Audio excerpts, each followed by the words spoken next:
I was one that was just totally under a spell with football. When you used to have match of the day on a Saturday and it was actually one match on the day. I saw you come in the building and I was like, right, he's 6'4", he's good looking, he's got a mouth on him, he's hard as nails, like, he's going to be my mate. Off the field culture, on the field process. And the big credit goes to the players because they were just unbelievable. They really bought into it. Some say that they didn't really have a choice, but truth is you've got to consciously decide that you're going to be a part of it. And I just went, look, I'm not your manager, you're not my players. In order to gain trust, you need to build a relationship, but that takes time. We ain't got time, so I'm going to treat you like the players I've signed, just treat me like the manager that signed you. It's great now to say to my players, you know, be grateful and maximise everything that you've got, and they do. Lads now, it is a completely different world, and I love their mentality, and I'm actually in awe of it because, you know, as a younger lad, I didn't have the capacity or the maturity to deal with it. Yeah. You always say, don't you? You know, if I knew then what I know now, you know, I'd have played in the Premier League. But like what you had to deal with then, whether it be abuse from the crowd or decisions from a manager, falling out with your teammates, or you know, whatever it may be, it's. I think that's why now, though, at 45, I do feel like I'm peaking. At the time, we thought we knew it all. Yeah. And then at 25 years old, you realise now you knew nothing. Yeah. And actually, all of that, you know, whether it be physical battles or mental battles, whatever it was, it stands you in good stead, doesn't it? And so you feel a lot more prepared for life, I think. My wife and kids would be like, here we go, and certainly the players as well. In order to be comfortable, seek the uncomfortable. So I think anyone who's doing all right in life, it's not a fluke. Like each emotion has a healthy version. So like healthy fear, a healthy arrogance, a healthy anxiety. Like, you know, they don't have to be like, oh, I'm really fearful. You know, I say to my kids, like, if you didn't have fear, if a lion come to eat you, you just smile at it and it'd eat you. This mentality of like, well, what's the alternative? Like, how long am I going to feel down for? Like, you know, if we lose a game, I get on that coach, I can guarantee you, with all the work and around the game strategies, about the tactical element, about the, you know, the analysis, about preparing the lads, I can't imagine there'd be many people who feel as low as me. I see a lot of people chasing popularity, but they try to do it at the expense of respect, and they go into what I call the devil's playground because it's constantly chasing this popularity. But you've got to realise that you can never truly be popular until you've earned respect. Get to the chopper, Billy. Do it. Do it now. Now wake up. It's time to look at the enemy. Look in the mirror if he is no friend to me. It's not working out. Maybe it's the chemistry. It's time to break up so I can make a better me.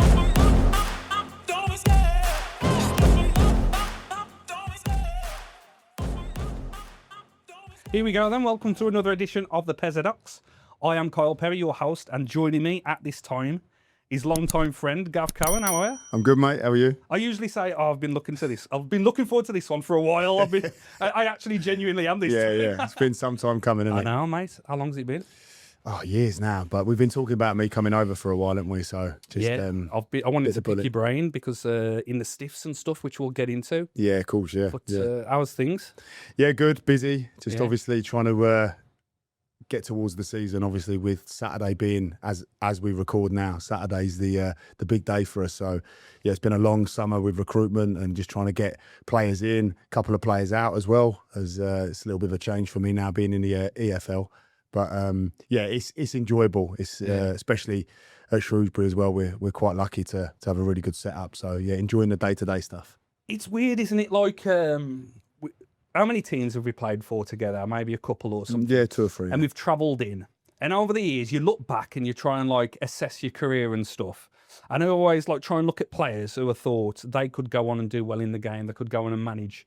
And 2 of them I always thought that whilst I was playing with them was yourself and Paul Ickenbottom, who was at Mansfield with. Ah, right, and he went on to the Prem, and obviously now you're in the EFL. Yeah, we'll have a go. Yeah, it's just strange, isn't it? I thought you were going to wind me up there and say, yeah, 2 of them, and you're not one of them. No, well, mate, that's a big compliment. Like you say, when you spend a lot of time with someone, if someone holds you in high esteem like that, it's great. But yeah listen, I feel really fortunate to be earning a living through football. You know, you'll remember yourself, our dream was to earn a living through it. You know, we never even dreamed of the Premier League. I certainly didn't. But to earn a living from it for sort of 18 years and to be able to pay bills and so on and so forth. I just remember being a player and people saying to me, oh, you'll go on and be a manager. Because majority of the time, centre half, big and ugly, captain, that's how it normally sort of presides, doesn't it? But I was always very much like, no, when I'm done, you know, I'm looking forward to going on holiday whenever I want. I'm looking forward to having no pre-seasons, not having to answer to anyone, and all of the above, which was big in me setting up my businesses because I wanted to work for myself. But yeah, it never really like come across my mind. But then, like you say, people would say, I think you'll go on and do this, and then just end up thrust into it. And then I think for me, when I retired, I probably retired a little bit too early. I think my legs wanted to go a bit longer, but 35. Was you 35? Yeah, we were having this discussion the other day. I think when we played, it was a general consensus, wasn't it? Like 35 and done. Yeah. You didn't really have a choice. It's that. Yeah. People just looked at you and just put that age, that number, and went, you're done. And I was, wife, 4 kids, businesses were starting to, develop and grow. And I just didn't feel like I needed the pressure anymore. My dad had just passed away and I just got promoted with Solihull as a player coach. And I just thought it's a great time. It's a great time to bow out and all of the above. But then you start missing it. And then you get a call to say, could you come along and help? And then I started working under Rob Edwards at Telford as his coach. And I just started to get a bit more of appetite for it. Started to see the other side of it and get excited about football again. It's an interesting chat because I've been trying to step away, and I use the analogy like it drags you back in, pulls you back in. And the way I would try and explain it is like from the age of probably 8, 9, every Saturday, every weekend, it was football. And it was only till my mum passed 3 years back when I stopped. I was like, wow, okay, this is what a Saturday feels like, which is strange, isn't it? Getting to 36, I was 37. And an interesting point for me was I was always fatigued. I was always tired. I'd always get out of bed in pain. And it's only been the last few years where I thought, like, oh, is this what feeling normal feels like? I didn't know. It takes such a toll on your body, doesn't it? Even like, when you're full-time, it's bad enough. And even when you're part-time, because then the next day you've got to get up and go to work. So I think, I definitely resonate with that. And I think being back on the training field every day now, at 45, you do start to feel a little bit like the legs and the back. But again, you've got the medical staff who can help you and maintain you. And they are a lot more anal with it than they used to be in terms of the lads and their preparation. And, I was always looking forward to Tuesday, Wednesday off, go and have a beer. They're very different nowadays. Different now, yeah, very much. But it keeps you young as well, doesn't it? Being out in the fresh air and movement. I think movement's very important. And the minute you stand still and stop, I think that's when your body slows down. Yeah, I always talk to my kids about it. Just say, like, recovery, sleep and rest is massive. Your diet's massive, and staying on the move, exercise. So, I make you right. Like, football for me just wanted to drag me back in. And just going back to what you were saying there about just getting to a Saturday, it's almost like muscle memory. I would feel lost in the middle of the day around sort of 1:30, 2 o'clock. I would feel lost, and my wife would say to me, like, what's the matter with you? Like, just enjoy yourself, relax. And I genuinely didn't know at the time. Just wired up differently, weren't we, I suppose? Couldn't put my finger on it. What is the matter with me? Why am I so restless? And then, you start to realise it's like, it's 2:30. This is when I'm going to war. Your body knows. It knows, And I think as well, you're wiring, like, neurologically, I felt as though something's coming. I'm preparing for something. I'm going to have a Kyle Perry bash me all over the flipping pitch. I need to be ready. It's a strange feeling. That's what I'm struggling with. Like now, I'm looking at Misfits and all these DAZN stuff because I feel like I need to go to war again. Because we was like sword and shield type people, weren't we?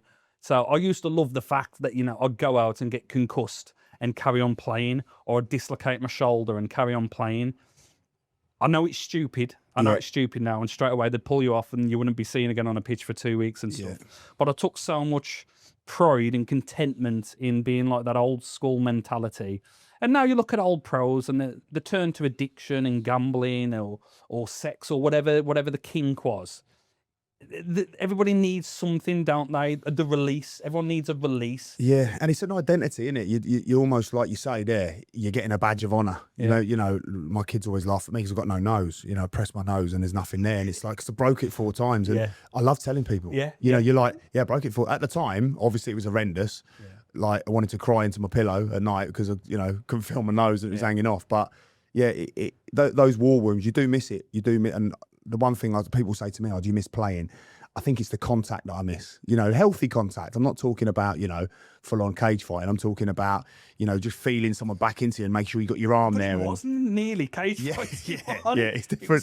It was different, wasn't it? Yeah. I was talking to a really good friend of mine, Tom Kemp, about it the other day, and he was a bit of an enforcer as well. And there's a brilliant picture of me and him jumping into a tackle, and it's horrendous. It's just 2 people trying to 2-foot each other, and we're We were the same. You know, you wanted to feel that physical It was just contact. Titans, weren't it? think Titans so. going to war. I had the same. Hugo Ekiog playing when he was there, and Yeah. yourself, Michael Townsend. There was a lad at Luton called Kovac. I loved playing against these monsters. Yeah. And especially when I was like fell down into the National League, it felt like everyone was either 6'4", 6'5". Yeah. And I just loved going to battle. It's funny actually because there's a couple of lads who I used to play against, and one was Paul Claydon, and the other one, Oh, the striker. yeah, He always had a cast on his arm. that's it. Yeah, yeah. It's a weapon, They used to wasn't call him the Gypsy. Yeah. He used to say, "Oh yeah, broke my wrist." No, you didn't. You've had it on for 3 years.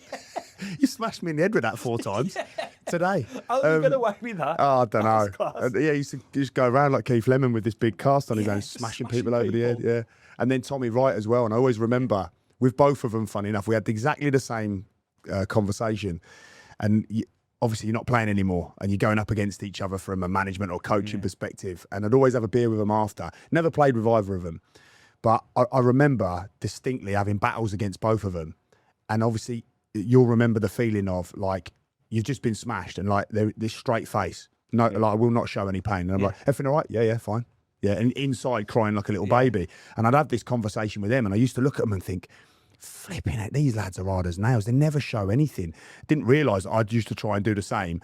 And when I'd have the conversation, I'd say to him, like, you know, obviously you thought I was like, you know, trying to be hard and getting stuck into tackles and getting physical with you. But actually deep down, I was petrified. I was crying inside like a little baby. And they'd say, I was exactly the same. And I used to look at them and just think, mate, you're made of granite. You're an absolute warrior. If you think about it though, we was kids really. Yeah. Like 20-year-old men in the 20s. You think you know everything and you don't really. Yeah. And now I'm just turned 40 and I think I'm just getting into my groove, I feel like. Yeah. Figuring stuff out. I said that the other day. You know, I feel really in my what's the word I would use? Like proper, like in my groove, like what you just said there. Like I'm peaking. You know, I feel like I'm in that moment. Like you say, You've earned your stripes and now you're on your way. Yeah. I feel like I'm proper there, and it's good to hear you say that as well, mate. Yeah.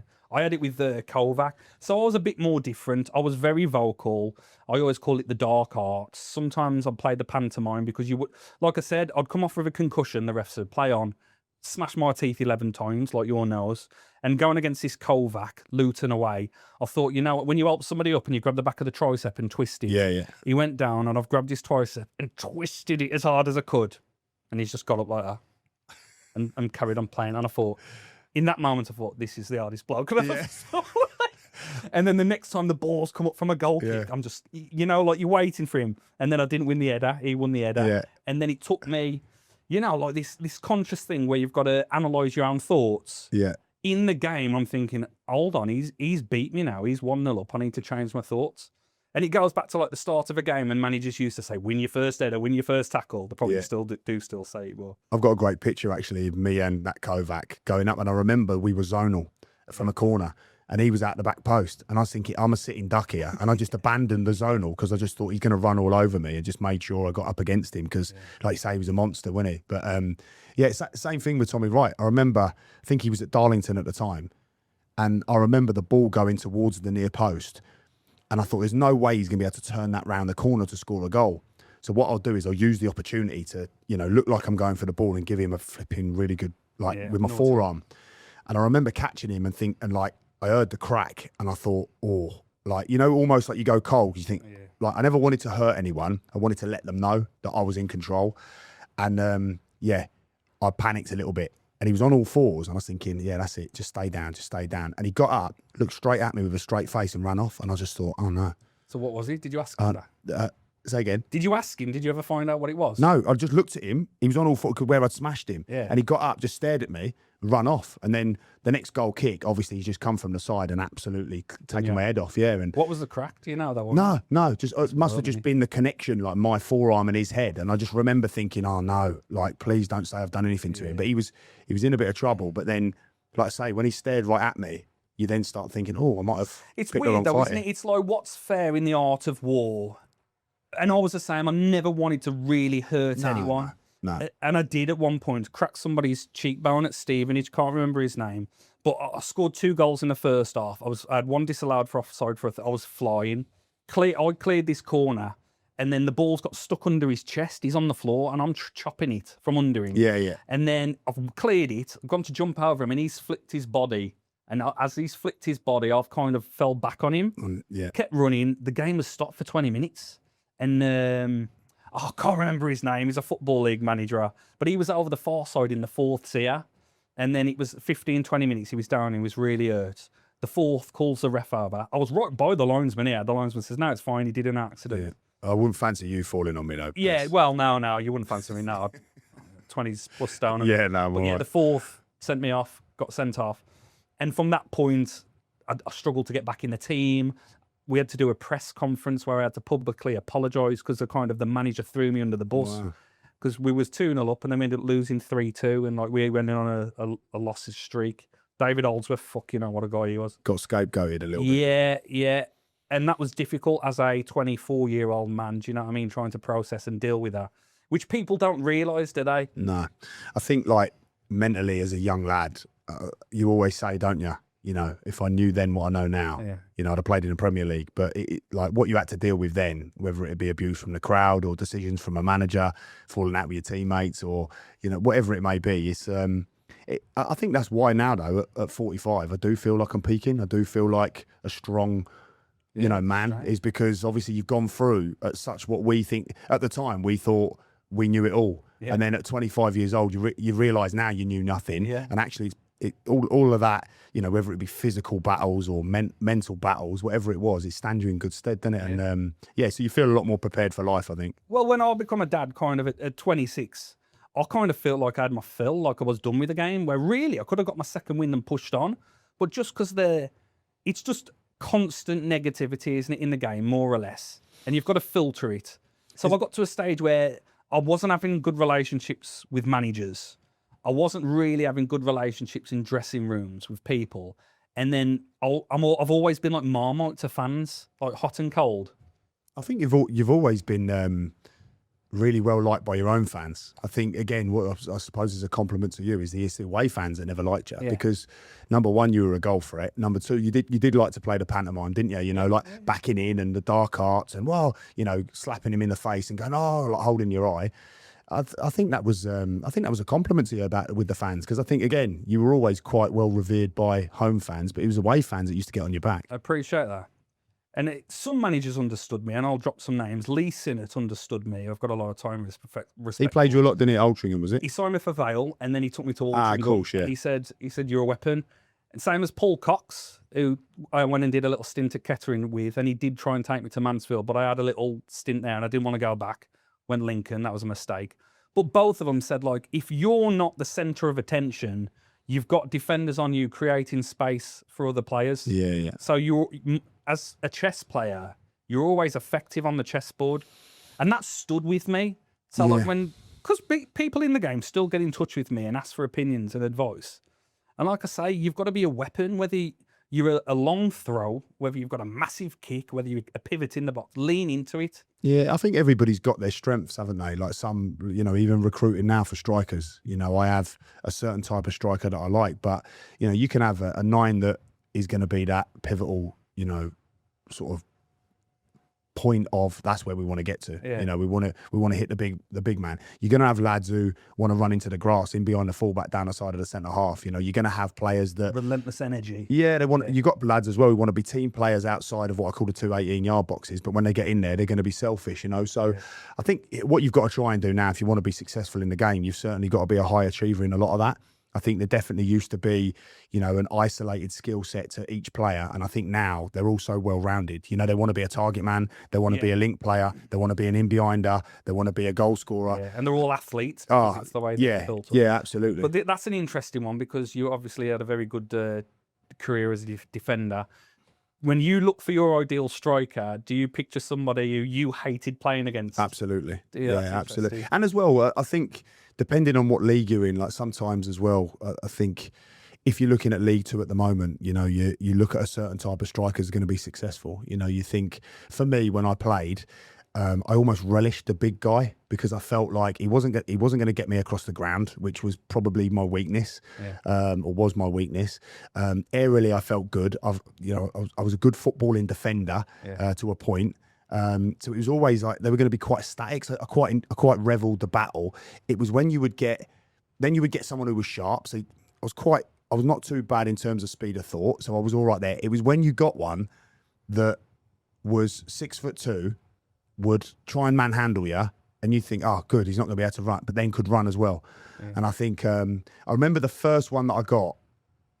Well, not the first one, but one that really stuck out to me was I played in the semi-final of the trophy against York, and I never liked him as a lad. Like in terms of on the pitch, he was always an absolute gobshite. But Richard Brody, do you remember? I was going to say Brody. Fucking I hated him. What a cock he was, wasn't he? He was an absolute whopper on the pitch. I'd never met him off the pitch. I bet he's a top lad. Yeah. He might be one of them where if you play against him, you hate him. But I remember playing away at York. And I thought, he's quite wiry at the time. You know, he filled out a little bit as he got older, but he was quite wiry. He was about 6'2". And I thought, right, he's going to be one of them that tries to get up against me. And oh my days, he ran the channels like you've never seen. And he was winning top hats. He was running channels. And we lost 4-1 at their place. And he was absolutely unreal. Yeah. And as he just got older in his career, he'd lost that wiriness. So he had become a bit of a target man. I found him then easy to mark as he got a bit older, and he then started to get gobbier and just started being a bit of a nasty idiot, and that's the bit I didn't like about him. Happens to us all. It happened to me as well. You've got to kind of adapt your game, and I think you said it to me once. I adapted my game well because I was 200-meter county champion when I was a kid. Pez, that's the story, right? Before we come on here, that's the one I was going to tell you. I remember drawing Chasetown in the FA Cup. Yeah. And genuinely now, I'll hold my hands up. Obviously now I have no complacency as a man because I'm obviously that bit older and I understand it's a killer because it brings comfort. And I remember thinking to myself, brilliant, it's only up the road. Chasetown, we'll go there, slap them about a little bit, get to the next round, and they'll just be grateful to be on the same pitch. And in the warm-up, I remember just being like, come on, let's just get this over with. Like who are these little idiots here, these little amateurs, and that will slap them about. And for the first 25 minutes, I did not know what had hit me. I think I had mud all over my face. I think you'd flipping smashed me 3 or 4 times, run me in the channel 8 times. And after 25 minutes, I actually woke up and started to compete. And I can't remember the score. I think we might have won. I don't know. I can't remember the score because was that trophy or FA Cup? No, FA Cup. I'm sure it was FA Cup. It might have been trophy. Was it Nuneaton or Telford? To be honest, I'm still concussed from the game. So, I don't know whether it was the trophy or it's FA Cup. You ran me ragged, and then obviously I could run. I had a left foot. I had everything. But you were playing for Chasetown. Yeah. So and it shows me. I say to my players all the time, mentality.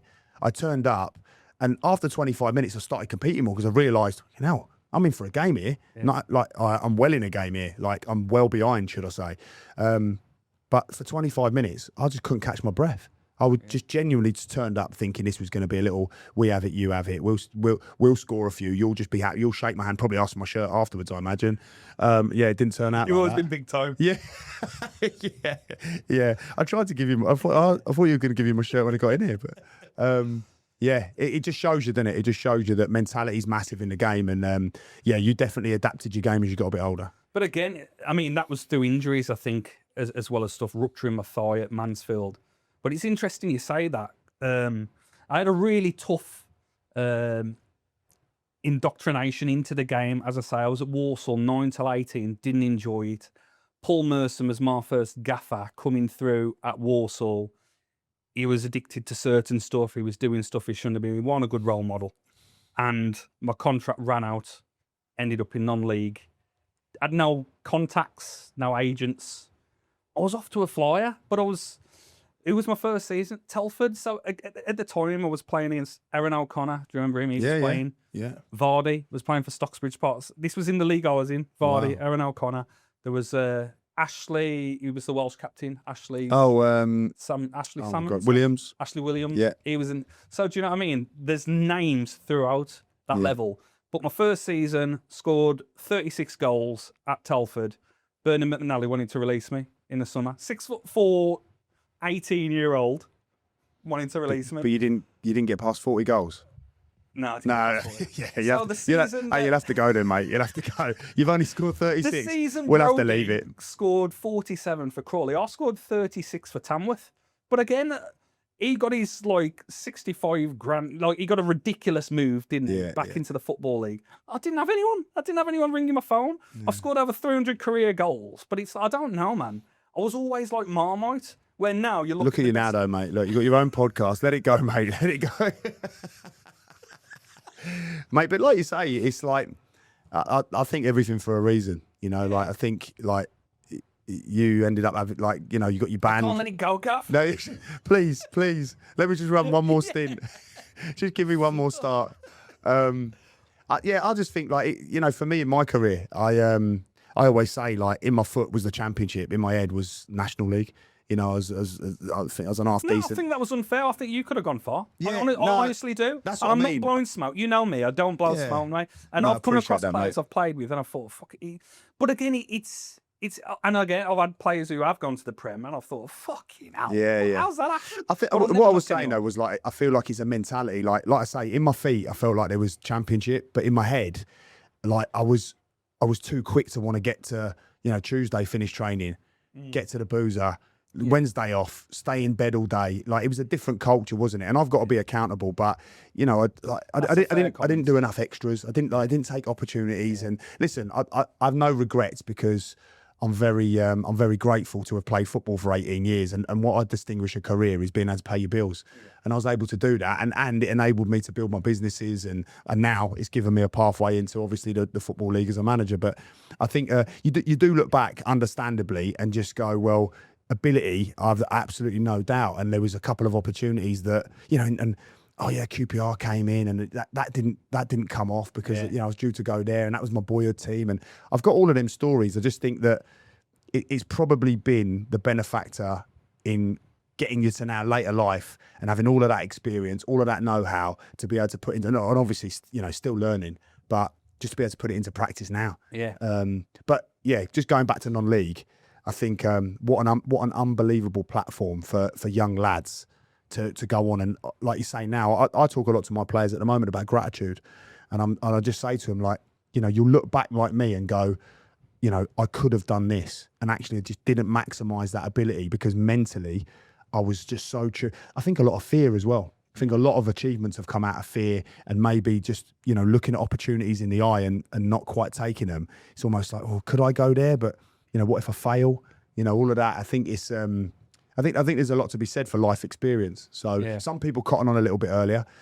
Some people again, it's a lot simpler for some people. I think I was a bit of an overthinker. I think people who aren't overthinking, it turns out better for them because they can just rely on ability. Walk away as well, isn't it? I remember a few years back, there was a centre-back at Forest Green Rovers and he got to 23, 24 and he was playing in the first team and he just stopped playing and he said, I've had enough now. Yeah.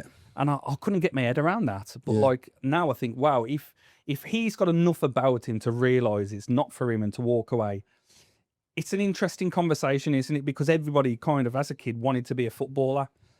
I wanted to be an artist. I wanted to direct films and shoot movies, which is what kind of got me into this. I've kind of gone full circle. Yeah. I was just always pushed on the football team or the doors presented themselves to me for football. Does that make sense? Yeah, of course. I never had to trial anywhere. I never had that experience. You've got an older brother as well, haven't you? Yeah. And he's into football. So he's like, you can't get away from it, can you? Like for young working class boys in this country, getting away from football is impossible. So like you were always going to get thrust into it. I was one that was just totally, under a spell with football. Like it was everything. I didn't think about anything. I was so tunnel vision. I had a little size 1 football. I'd walk around in my house and, every single, obviously it's not like it is today with the football on the telly, but when you used to have match of the day on a Saturday and it was actually one match on the day. Do you know what I mean? Like match of the day, not this is match of the day. Match on the day. Yeah, 75,000 matches on a day. I lived and breathed it, and it's what I wanted to do. And I had a little bit of success when I was younger, and then you want to take that forward. And again, just feel very grateful to have a lot of those experiences. A lot of teammates who have been unbelievable, and they're still in contact with now. That whole saying of "there's no friends in football" never really applied to me. I've always stayed in a lot of contact with the lads, and I feel grateful to have had it. Even though you look back and go, "Oh, if I'd have just done it, if I could have done that." It's great now to say to my players, be grateful and maximise everything that you've got, and they do. Lads now, it is a completely different world, and I love their mentality, and I'm actually in awe of it because, as a younger lad, I didn't have the capacity or the maturity to deal with it. Yeah, let's pivot to that then. So. You've done very well at Brackley. You presented an opportunity. We're going to jump from pillar to post here. That's all right. 2 points adrift, bottom of League 2 more or less. Yeah. You've came in You've got some magic dust. You've got a little genie. You've got a hat. And Yeah. you've won 5 on the bounce. Yeah. Only you was probably backing you and the team around you at that point to do that. And now you backed yourself. Yeah.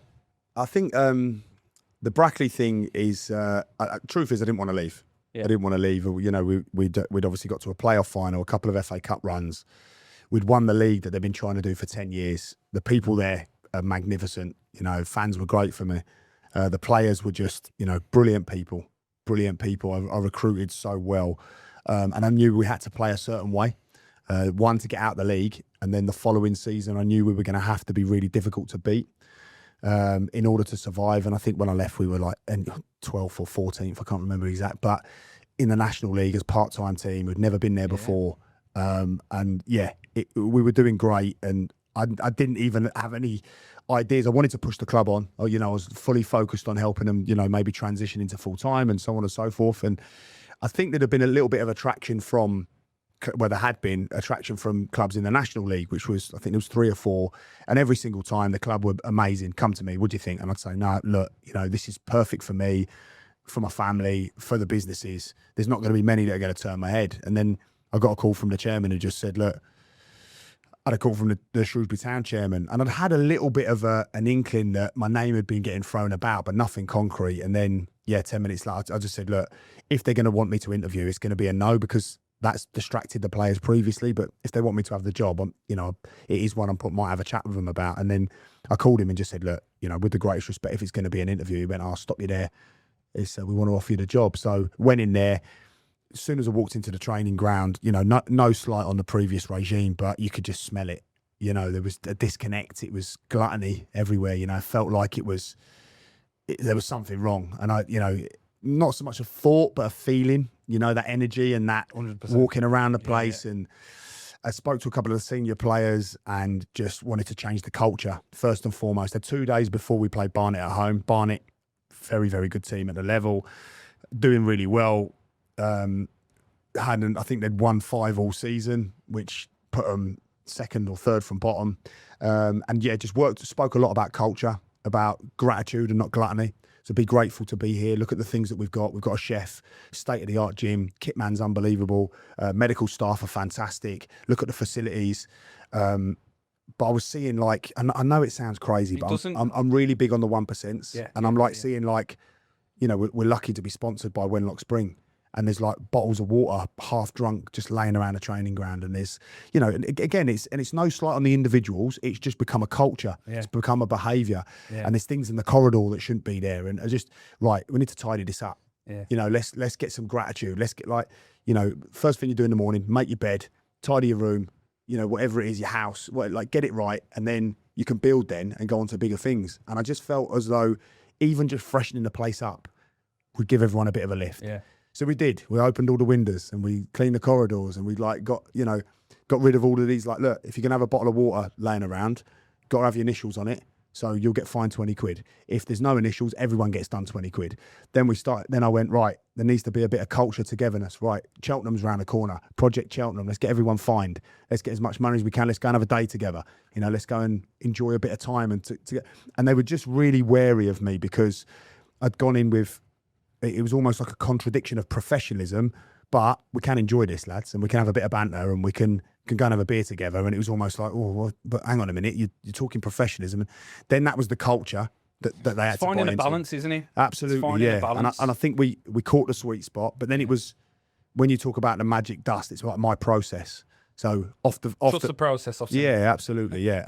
Off the field culture, on the field process, and the big credit goes to the players, because they were just unbelievable. They really bought into it. Some say that they didn't really have a choice, but truth is, you've got to consciously decide that you're going to be a part of it. And I just went, look, I'm not your manager, you're not my players. In order to gain trust, you need to build a relationship, but that takes time. We ain't got time, so I'm going to treat you like the players I've signed. Just treat me like the manager that signed you. Yeah. Went from there. I don't think we got out of our 6-yard box in the first game. Drew 0-0, got a point. Happy days. Yeah. Grew a bit of belief. Bit of luck. Yeah, a little bit, but looked, I think where a bit of confidence came from, it didn't look like we were going to concede. So it was like, all right, we've not had a lot of possession there, if any at all, but actually the distances were smaller. Because we've been in teams where you're like playing, you think, oh, it's coming, and you feel it coming. Yeah, yeah. Oh, and then it happens, and then it happens again. You're like, no, I think it was almost like looking around, going, like, we're all right here. Like, we're not going to concede here today. Like, we'll be all right. Everything, that mentality. So then we tried to develop it into the Colchester game. Lost 2-0, but I saw so many positives. And then, we just caught fire. The lads just really bought into it. And then, thankfully, we went on and stayed up with bells on, which was, I was very grateful for. Amazing, mate. What an achievement. You must have been buzzing your tits off. And your family, bless them. Yeah, I was really pleased for the chairman, because he's, I've known him. He took me to Shrewsbury 20-odd years ago. Really? Paid far too much money for me. Yeah. And I felt as though I owed the club, just because I'd moved there, I met my wife in Shropshire. I've got all my kids in Shropshire. They've all been born there. I'm like, I've got my businesses there. I've taken a lot from Shropshire and felt like I needed to give something back, and that was one of the big pulls. There's a few, obviously I'm ambitious as well, and I wanted to do well and go to a sort of a bigger club, as it were, in terms of Football League status. But I was buzzing for him. I was buzzing for people and fans around the place, people I rubbed shoulders with. And then obviously for the staff that had bought into it with me as well, I was really pleased for them. So, and the players didn't want it on their CV. They don't want relegations on their CV. They want something that they've been a part of, and whether they've stayed with me, which, thankfully the ones I wanted to did, and some of them have left and gone on to pastures new, I think they'll always remember it. It was serendipitous for me, watching your movement from Brackley to Shrewsbury, as you've touched on, what you've done in the local community, the amount of jobs you've took there, and then with the kids, just seeing how much you've given back a club, childhood. Well, how old was you there? 2005? 2005. So, 22, 23. 47 years ago. Yeah, is that all? But it's just amazing. But yeah, I suppose at times you're like Marmite, because you're such a good speaker. And this is what I always connected as. We'd always have the best time, whatever club we was at. But we'd talk psychology and we'd get deep in our conversations of our love for stuff, of our family, of our kids, things like that. So when you talk about culture and ethos, I get it. I do get it. But how do you break it down to a fan? So how can you, making lads put the names on water bottles, get your 5 games on the bounce and keep you promoted? Yeah. Make it make sense. Yeah, so I get it. I totally understand where you're coming from, because, again, if you've not been involved in the day-to-day workings of football, but it would be any walk of life for me. Like, my whole thing is like a step at a time. So it's the 1%. One big thing for me is to make sure that, you're getting all of those minimum requirements, so don't look at some of the things that are a little bit out of reach, or, it's an extraordinary achievement or it's an extraordinary effort. Look at the controllables. What can I control? And I think that's the first thing I did, was like, what can I control here? Then I reached out to the uncontrollables, but what are controllables to others? So putting it on the players. And then it was like, right, how can we be extraordinary human beings? How can we go above and beyond here? What are we going to do? But you can't go above and beyond. And I always talk about like popularity and respect. I see a lot of people chasing popularity, but they try to do it at the expense of respect. And they go into what I call a devil's playground, because it's constantly chasing this popularity. But you've got to realise that you can never truly be popular until you've earned respect. Then once you're respected, and listen, what I like to think is that some people will think, I will be popular to some people. Like you say there, some people will see the benefit in me and maybe hold me in high esteem, I'd like to think.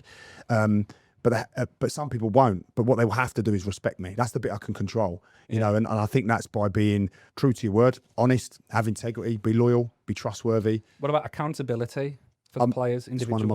It's one of my biggest words. Yeah, in business, in with family, with football, I think, you have to.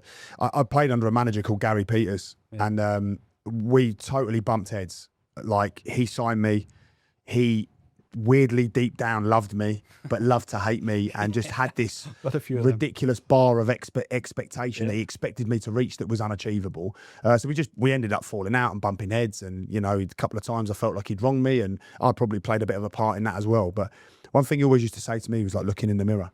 And he just said, like, you'll have to answer to yourself. Don't worry about anyone else. Don't worry about me. Don't worry about you. You will have to look at yourself. And I think his work ethic, although I didn't totally agree with a lot of his football sort of game strategies and his sort of ideologies, one thing I did resonate with is his work ethic and his brutal honesty. Like, he would be honest with you. If you played well, I remember we played Carlisle away 2-2 on a Tuesday night for Shrewsbury, and it was like a mud bath.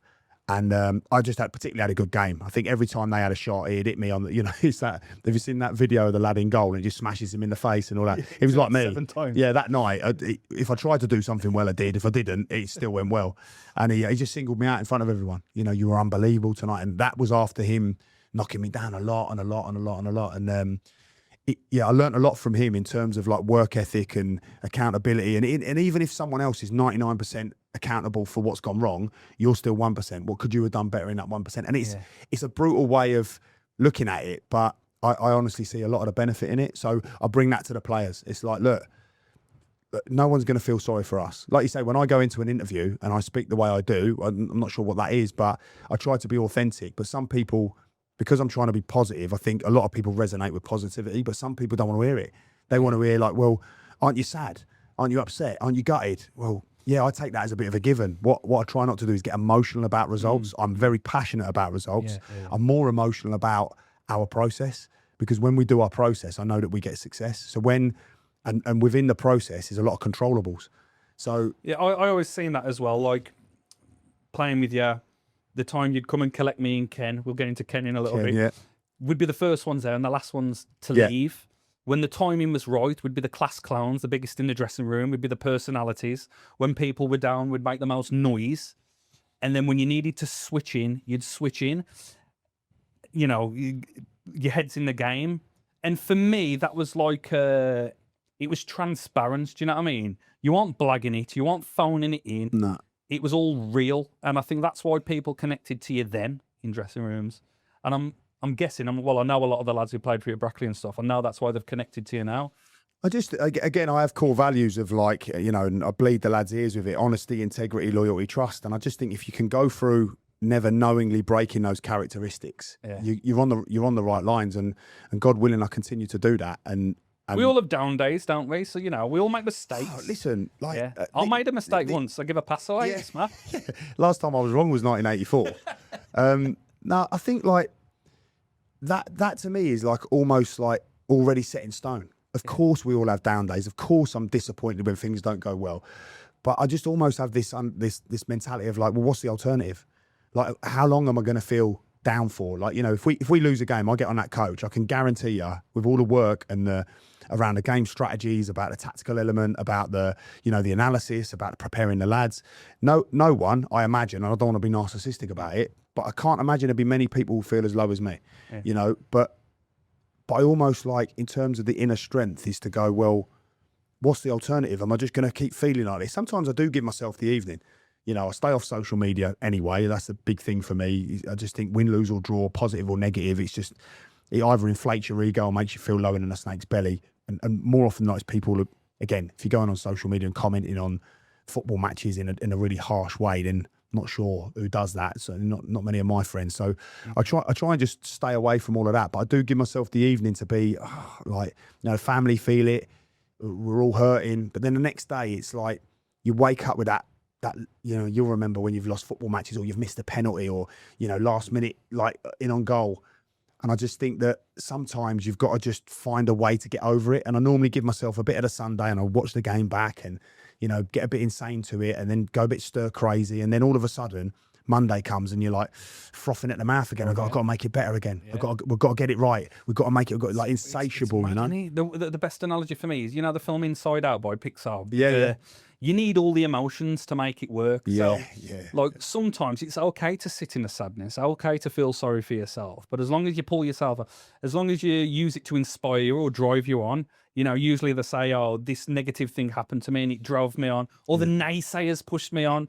Sometimes you need that to kind of motivate you. I'm going to show you. For me, it was, I'm always going to show myself. I know what I'm about. I'm going to prove it to myself. Yeah. But the mentality is, prove them wrong. I say it to my kids a lot, like, whether they're doing something at school or, a performance or like they're really active. My kids, they do a lot. And I talk about like each emotion as a healthy version. So like healthy fear, a healthy arrogance, a healthy anxiety. Like, they don't have to be like, oh, I'm really fearful. I say to my kids, like, if you didn't have fear, if a lion come to eat you, you just smile at it and it'd eat you. If you were fearful when a lion come near you, you'd run up a tree and get away from it. Yeah. You need fear in your life, and big saying is like, feel the fear and do it anyway. That brilliant book. So, all of these things for me, just like, again, I don't get emotional about results. I'm very passionate about them. So I try and, of course I do get emotional, but I strip the emotion out of it. And when people are listening to me speak and do a post-match interview, you know, I almost just say, look, it's a given that I'm disappointed if it hasn't gone well. It's a given that, you know, I've been working my absolute backside off all week to try and get this. But, you know, I'd like to think this, God willing, this year, a lot of my post-match interviews are going to be positive anyway. So here's hoping. What are your predictions for the season? It's a shit question, isn't it, that? It's fucking crap from you, Pezza. Yeah, we did say before we come in, you're not allowed to ask me that. I think like it's not with Shrewsbury Town in mind at the moment, it's not an easy question to answer because they've had not so much overpromise. They've had a little bit of like adversity, a lot of adversity, a relegation, languishing in the bottom of League Two, a club that of less than a decade ago were at the top of League One. You know, Wembley visits, Man United, Liverpool. You know, all under the chairman's tenure of this success. And now, obviously, he's only remembered for what happened last week. So it's like everything's on the downturn. And I think I don't want to overpromise anything because I think the Shrewsbury Town fans are hurting.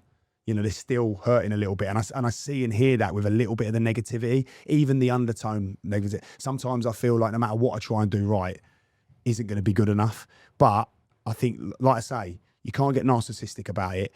You have to just keep like being positive. You have to keep believing in it. I'm a big believer in belief, you know, and you have to keep trying to drive it. And I think what I want to do is offer like hope.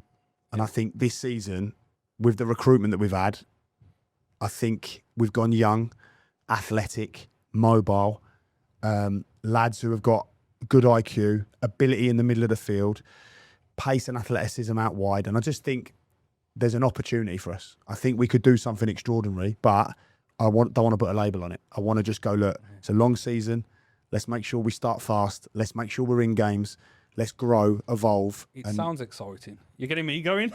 Yeah. I've got my boots in the garage. I'll get around. Mate, I'll take you tomorrow. I need one like you, mate. I just think there's a possibility. You know, I think there's, why not us? I always think to myself, like, you know, all the naysayers and, question you all the time. I'm like, well, why not? Why not me? Why not Shrewsbury Town? Why not me and my staff? Why can't it be me? Why does it have to be someone else? I work as hard as anyone I know. Why not? You know, I believe in, Pezza, I'm not good at many things. You know, I feel like I'm a really good husband. I'm a really good dad. Weirdly, I seem to be really good at business. I don't know how that happened. That's strange. I'll do survival. Yeah, you're a survivalist. I got that from you back in the day. Yeah, like you would not fail. You have to survive no matter what. Yeah, there's that. And I think, and I don't know yet because I'm still learning, but I seem to be half decent at football management. But I thought you was going to say singing. Yeah. Well, I don't know about that. Did you do a tune here? Is this? Yeah. No. Again, that sounds quite arrogant in itself, but I'm not good at anything else. You know, I couldn't put these cameras on the walls here. I couldn't attach them to that. I couldn't put that TV on the wall. I wouldn't be able to fix your car. You know, I haven't got a clue how to paint. Yeah. I'm terrible at DIY. I asked my eldest lad. I've actually had to train him up to do DIY because I haven't got a clue. I've always been tunnel vision with what I am good at, and I think when you're good at something, you should pursue it. I'm not going to pursue mechanics because I ain't got a clue where to start. But I'm very tunnel vision on what it is that I believe in. That what's the old saying? You know, he's a master of. What's the saying? Can we think Jack of it? Jack of all trades, master of none. There you go. Yeah, I want to try and be a master at my trade. You know, and I'm not saying that's going to happen. This is the same ethos as me. Yeah. So like, I've never had a right foot. I can just about stand on it. And every manager up until I was 25 was trying to get me to be better. Why? Yeah. Like, if I'm good enough to roll someone, sit in the stand through my left, I don't need to do it. Yeah. And then I got to this phase over the last few years, like psychoanalyze situations. And what I loved growing up, like little David Ginola, used to love him. He'd whack a step over, push it down the line, cut in, wang, stash, gigs. These players were weapons for a reason. Yeah. And like that's what I love. That's what I fell in love with, absolute weapons. Tony Yeboah's goal, the way Cantona had arrogance. Zidane. They all had personalities, and that's what I felt like I wanted to bring to the game, which over the years I kind of felt like I had it pulled away from me because everybody wanted these athleticism type characters. Don't know where I'm going with this. It's just great to reminisce, isn't it? Yeah, it's great to reminisce and talk about players that are unbelievable. But I think like what we're probably trying to get at is intrinsically, you're constantly trying to fight negativity and be positive. And I think like we all feel it. Like, again, sometimes like my family, you know, and I'm like, you know, I feel it as well. Like, they think you're a superhero because obviously your dad and your husband and, you know, your family and your friends, and they think, oh, nothing affects you and all that. Of course things do. Of course I feel nervous. Of course I feel emotion. Of course. But number one, I choose to, it goes right back to the top of the podcast. You know, when we were talking about me and you going up for a header, elbowing each other in the face, internally crying your eyes out, going, oh, my jaw's hanging off, but actually looking at each other and going, yeah, what? You won't do that again, mate. And then running off. But actually, internally, you're going, oh, my God. It's that, isn't it? It's where it's come from, you know, like through playing football, through, you know, having to battle centre forwards who are just unbelievable and just physically Do you strong. ever look back and think, how on earth did I suffer through that? Like, the things, the broken toes, the strapping things up, the injections. I always remember my mum, God rest her soul. I always remember her just like, she picked me up in a car once with my dad. And we were travelling back from a game, and it'd been up north, and we were going back down south. And I was just in the back going, like that. And she's like, you all right? I was like, yeah, fine, yeah. And then 10 minutes later, like that. And she's like, are you okay? I was like, not really. Can we just pull over in the services? And obviously, if that hadn't been my mum, there's no way I would have just gone, not really. And she just, like, I think we come off at Cambridge services, I think it was. And we had like a drink, and we sat there, and she was just like, I don't know how you do it. I come and watch you every week, and you've always got a cut on your head. You've always had, you know, you've been smashed in the leg, or, you know, you broke one of your toes, like you say. I don't know how you do it. And it was like, I don't know, sadistically, it was almost like, it was just my job, isn't it? Yeah. It's just, I've just got to get it done. And actually, I almost feel like when I wake up on a Sunday and you feel like, oh. We didn't know any better. We didn't know No, any probably better. not. Yeah, probably not. Yeah, and it was mate, like, you're right. I mean, I'm a deep thinker, and I want to get into energy transfers and being in the middle of a football pitch. But after a game, when you're physically given everything and you're lying in bed and you can't sleep, a lot of lads would turn to sleeping tablets and stuff like that. But you just feel physically fatigued, completely drained. And there was some contentment for me in that feeling. And I felt like, yeah, I'm good now. I'm good. And that's what I've missed. Like, it's the same as anyone who goes and does a day's work, isn't it? Someone goes to work and they empty themselves out and they've achieved something, you know, whether it's been, I've completed the spreadsheet, or, you know, I'm a graphic designer and I've come up now with this brilliant video or this flyer or whatever it may be. Like, it is the sense of achievement, I think. I think those feelings, those aches, those pains that, like, you know, the war wounds and that, it was always, especially if you won a game. I mean, I literally loved it, you know. I remember, funny enough, York again. I remember playing away at York and splitting, like, I'd gone into a tackle and I'd looked down at my leg, and there was, like, basically, it looked like I broke my leg. There was a massive lump on my leg as big as that bowl on the table. And I was convinced I broke my leg. So being a hero, I stood up. So I've stood up and I'm like, I'm literally Superman. I can't believe. So I'm walking around going, yeah, broke my leg, look. I'm still walking. Look at me. Like, genuinely was buzzing. And as it was, I just split the sheath on the muscle. So there's a sheath on your outer muscle. When you split it, the muscle goes through, and it wasn't anything to do with a broken leg. So, and it's not painful at all. But when you can see the white stuff inside, that was always that was ringing. But yeah, I just think it's a sense of achievement, isn't it? Like in anything, and going back to being a football manager, you know, you feel the sense of achievement. It's hard because there's a lot of lows in football. You know, as a player and as a manager, there's not many highs. And then as a manager, even more so, you try to enjoy the high and you don't. Yeah. Like, I remember we played Accrington away last season. I think we won 2-0. And before it even got off the pitch, I was talking about the next game. And staff around me are like going, Gaffer, we just won away from home. Like, and even as I'm clapping the fans, I'm thinking, right, okay, well, they play a 4-2-3-1. We're going to have to go with a restart press. And we're going to have to and like, you don't even think about the wins. And then my wife will be like, look, you've got to enjoy this. Like, just, I don't know, let's have a glass of wine. And I'm like, babe, sorry, I'm watching the game. And you've got to be insane to it, is the truth. It's like a neurodivergent trait, isn't it? It's, wow, big word that. Yeah, like, you understand. the other Go day. on. I'm going to use that on Gav.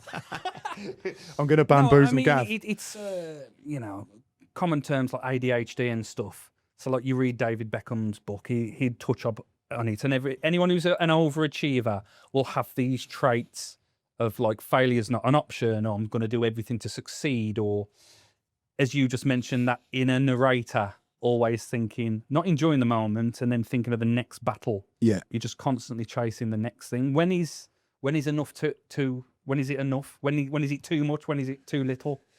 I don't know if that's the journey though, Pez. Do you know what I mean? I think first of all, like things like ADHD and like what I call isms. You know, like listen, I understand. I've got a business in alternative provision. You know, like a lot of these young adults and children, vulnerable children, they've got ADHD, they've got EHCPs. You know, education, health, and care plans, and within that, you know, they have many a trait of, you know, whether it's from trauma, whether it's, you know, born with SEND, like whatever it may be, and regardless of whether you've got it or not, no one's going to feel sorry for you.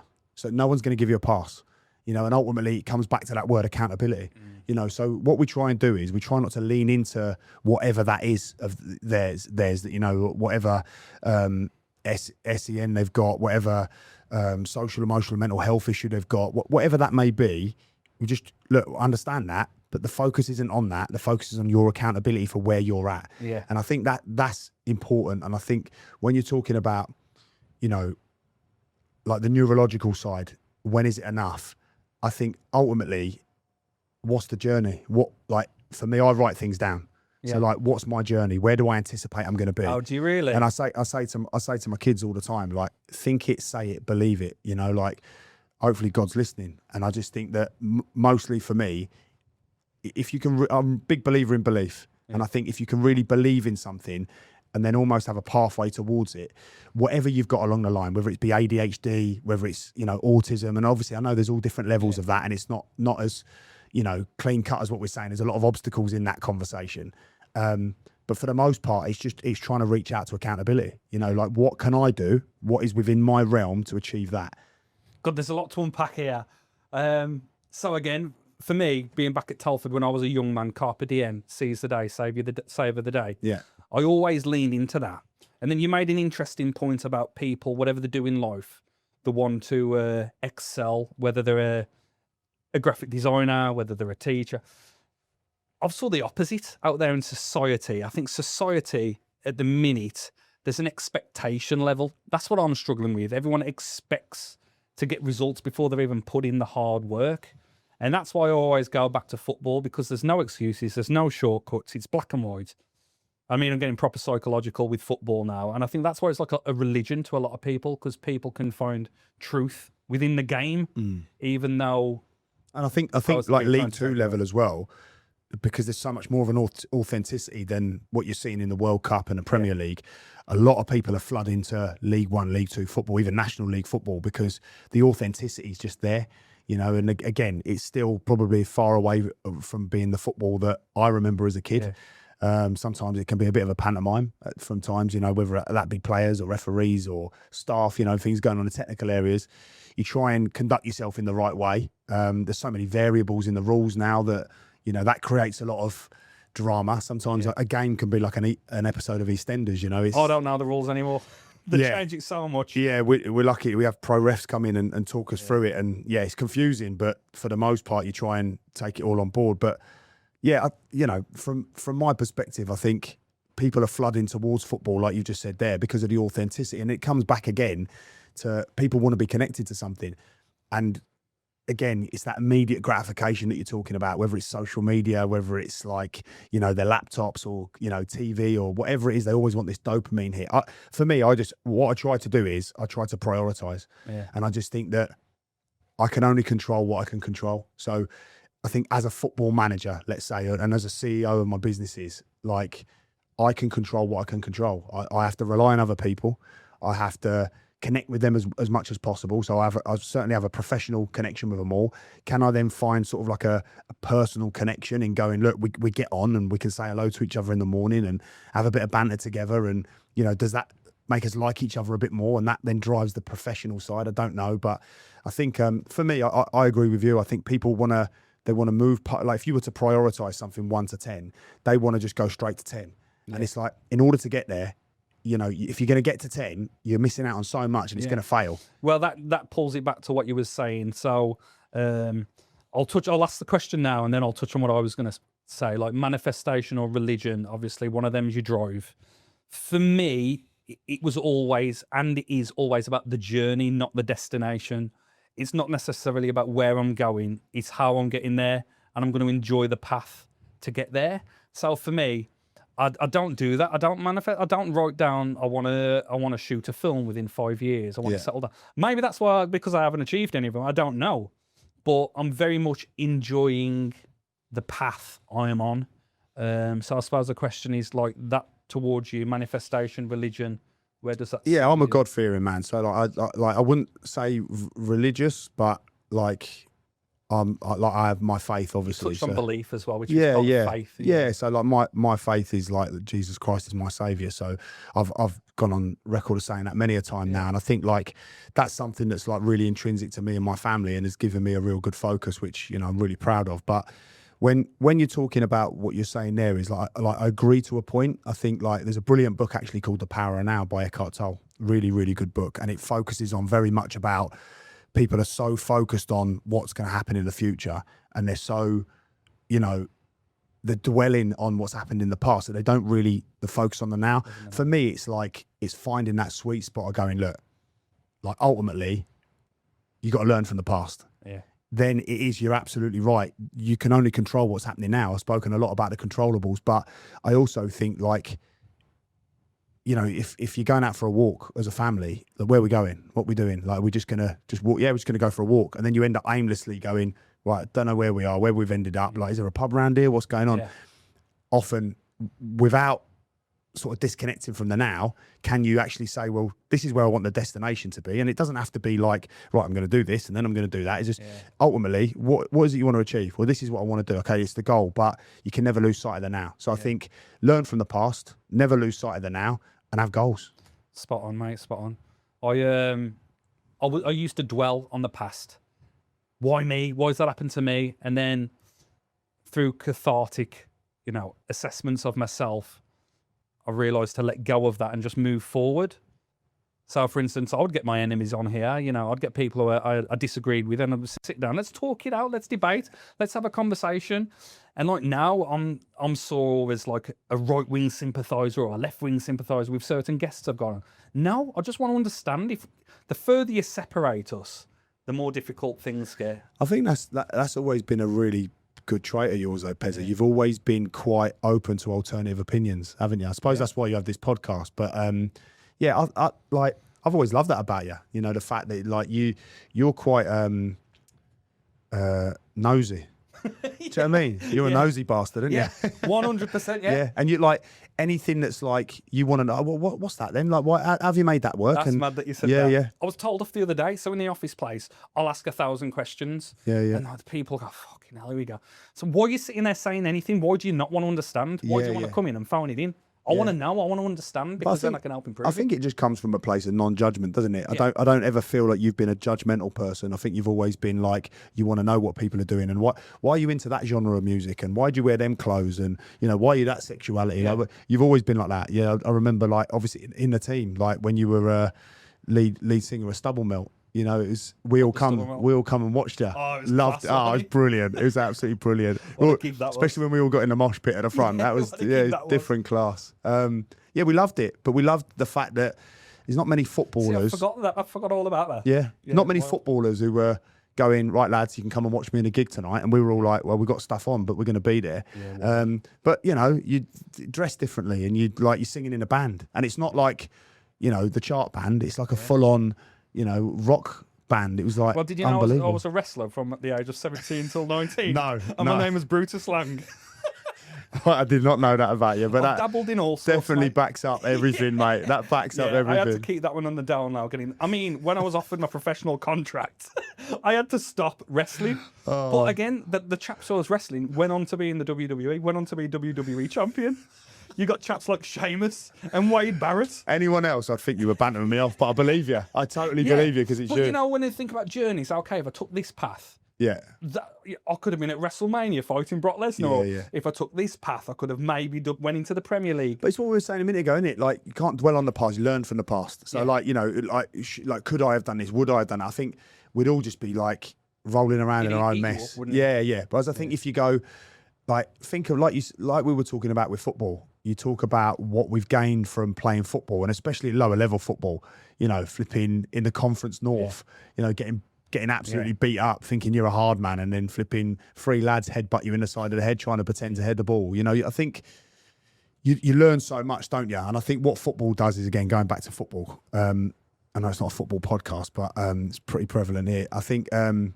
You know, what it does is it just makes you overcome adversity. It makes you actually feel a sense of achievement. It's like, it's a hard graft. I think as well, that nervous energy. Remember the nervous energy before games? Like, I don't think it was ever about actually playing football. It was the combat that was the nervous energy for me. You know, flipping out, like, how big is this tangible. You can feel it. I always said being in a stadium of like 30,000 fans and it's all directed at you.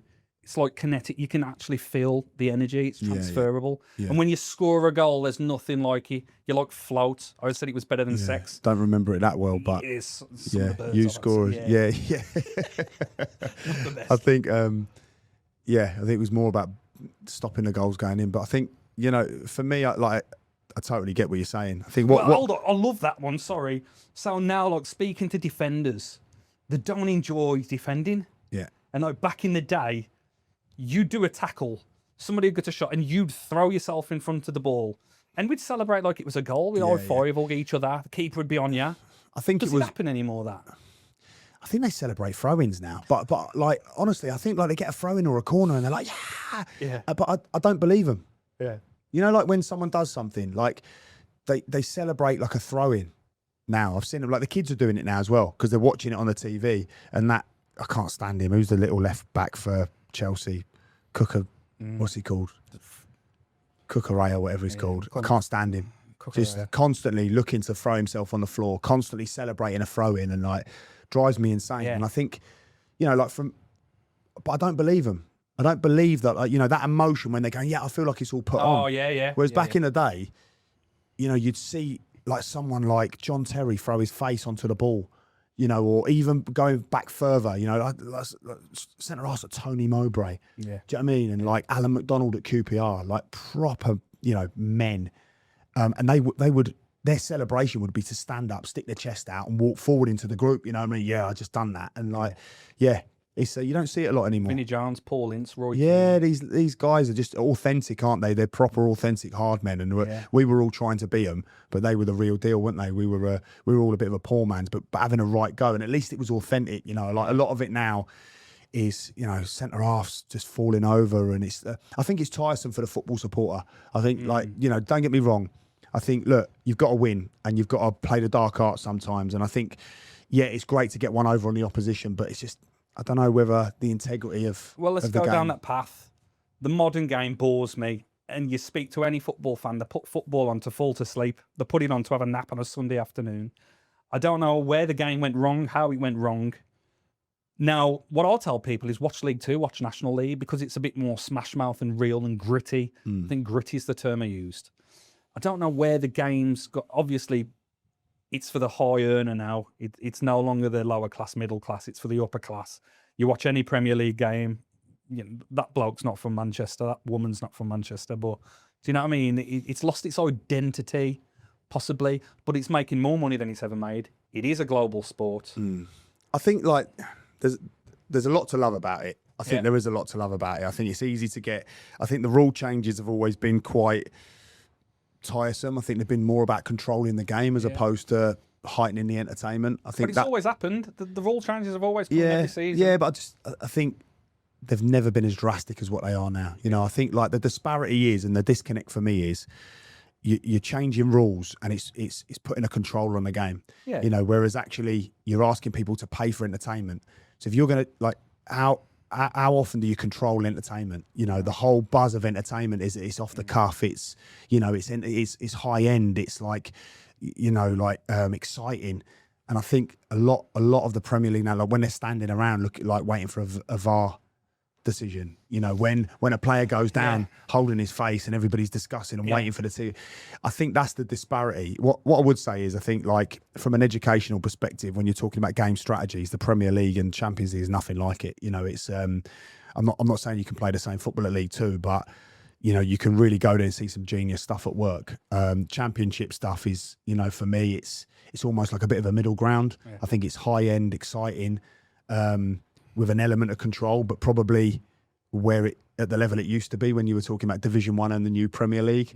But for me, it just, I think at the moment fans are just going for more authenticity. But how do you walk away? Like if you're a, I don't know, Arsenal supporter, how do you walk away from the club that your dad supported, that your granddad supported? That's it. That's when it comes as a religion and it's past, it's generational. Yeah. How do you walk away from it? Yeah, tough. It's like us. It's hard to walk away from. Not that I'm saying you want to or I want to. It's not affordable. You look at the cost of the tickets in the World Cup now. It's just, I don't know. It's a sad state of affairs.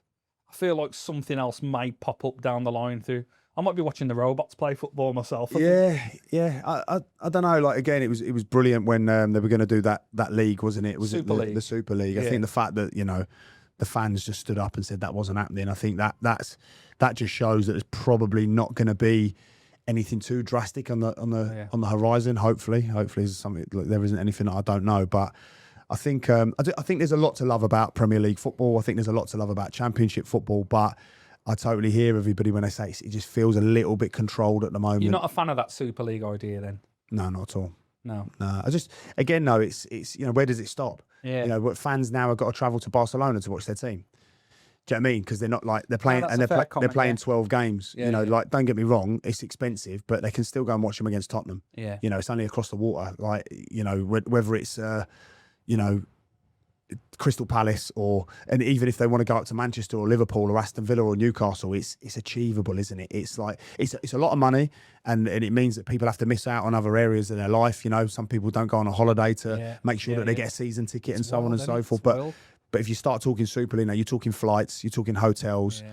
Time the off, fans time still off do work. it, don't they? With the Europa, UEFA. With I think it so would. many tournaments now. I think a lot less would do it if it was a Super League. I think you'd get probably, you know, you look at fans now that will go to a Champions League game. It's nowhere near that they'll take. To I don't Man know where United these away. fans are getting the money from. No, me like either. they must spend every single penny they've got on this. Yeah. Oh, I think there is definitely a world where there will be a man that doesn't go on holiday, a family holiday, doesn't go out to restaurants, doesn't get Starbucks on the way into work, you know, gets a flipping instant coffee in a little mug. Like I honestly believe there's people saving every penny, just the opportunity to go and watch their team. That's what I convinced myself about the naysayers and the negative people where, you know, I always say they'd pay their hard-earned money, they'd work in a factory, do whatever, they'd come to football to have the beer, to call me a fat bastard. Yeah. And that was their release. Do you know what I mean? Yeah. So I had to give them the benefit of the doubt.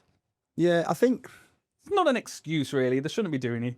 But I think, listen, like, there is the whole, like, fans pay their money, don't they? But, like, they're a supporter. yeah, The clue is in the title. You support. You know, like, I understand. I was saying it earlier, wasn't I? I can't get emotional around results, because if I get emotional around results, football's precarious. How many times have you been on a pitch, Pez, and just gone, have we won that? But you got 3 points. And how many times have you been on a pitch and gone, have we won that? Do you know what I mean? It's like, oh, flipping hell, have we not won that? You know, so you're either coming off the pitch going, we played really well. I mean, I remember when we played away at Woking. Do you remember when we got beat 6-1 at Woking? yesterday now. We not remember the game? No. Lost 6-1 at Woking. We're the better team. Yeah. You know, I think the keeper, I won't name the keeper, but he dropped 5. Our keeper. Yeah. Dropped 5 in like the space of 20 minutes. Literally had the worst goal. But we came off there going, have we lost that? Lost 6-1. Yeah. You know, I think football's precarious. So I don't think you can get emotional. And I think sometimes it's about reason and logic as well. Like, listen, don't get me wrong. If players are going out there, and I've never played with one and I've never managed a player that's tossed it off, ever. Sometimes when you see players that maybe look like they're not doing You it. managed Gazdeen? Yeah, no, he definitely didn't. Flipping it, I wouldn't have it from him. But, you know, sometimes players are depressed. They're lacking in confidence. So the last thing they need is someone call them a fat bastard, someone call them a ginger bastard. Like, the last thing they need, you know? So I think... I love that you used those two specific points. I looked after you there. Yeah, I didn't want you to feel depressed. You know what I mean? Start getting all Appreciate PTSD. that. PTSD from flipping. Flashbacks. Yeah, when I was playing for Port Vale. No, I think the club as well. Fuck's yeah, sake. so, one of a few. No, I think, like, you know, for me, it's like reason and logic. Like, support your team. You're going to be frustrated. Yeah. Things aren't always going to go your way, but surely you're not going to be this emotional wreck of, you know, all right, we haven't played well today and you know, we managed to get 3 points, or oh, we played really well today. And I remember playing for Shrewsbury, and I think we drew at home to Leyton Orient 3-3 and got booed off the pitch, and we were unbelievable, and they scored 3 breakaway goals. And then we ended up winning, and I'm sure now it was Bristol Rovers at home, 3-1, and we were crap. Yeah. How we won the game, I still to this day don't know, and we got applauded off the pitch. You know, and I think like... It's wild. It's wild when you explain it like that. Yeah. Because that's what it is. I think football supporters should support, but I also understand why they would get frustrated from time to time. But, you know, you're looking at people who are working their absolute backside off, and we understand we are working our backside off. And one, because obviously it's our living, but two, is because we want the fans to... Who do the players run to when they score?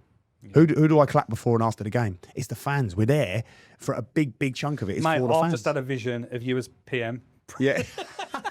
Because you're talking about fans. And anyone listening to this is going, bollocks, you're crap anyway, Gavin. You're crap. You're crap. Yeah. Get rid of him. Out to number 10. Yeah. Now, like the Americans, they are some of the best fans.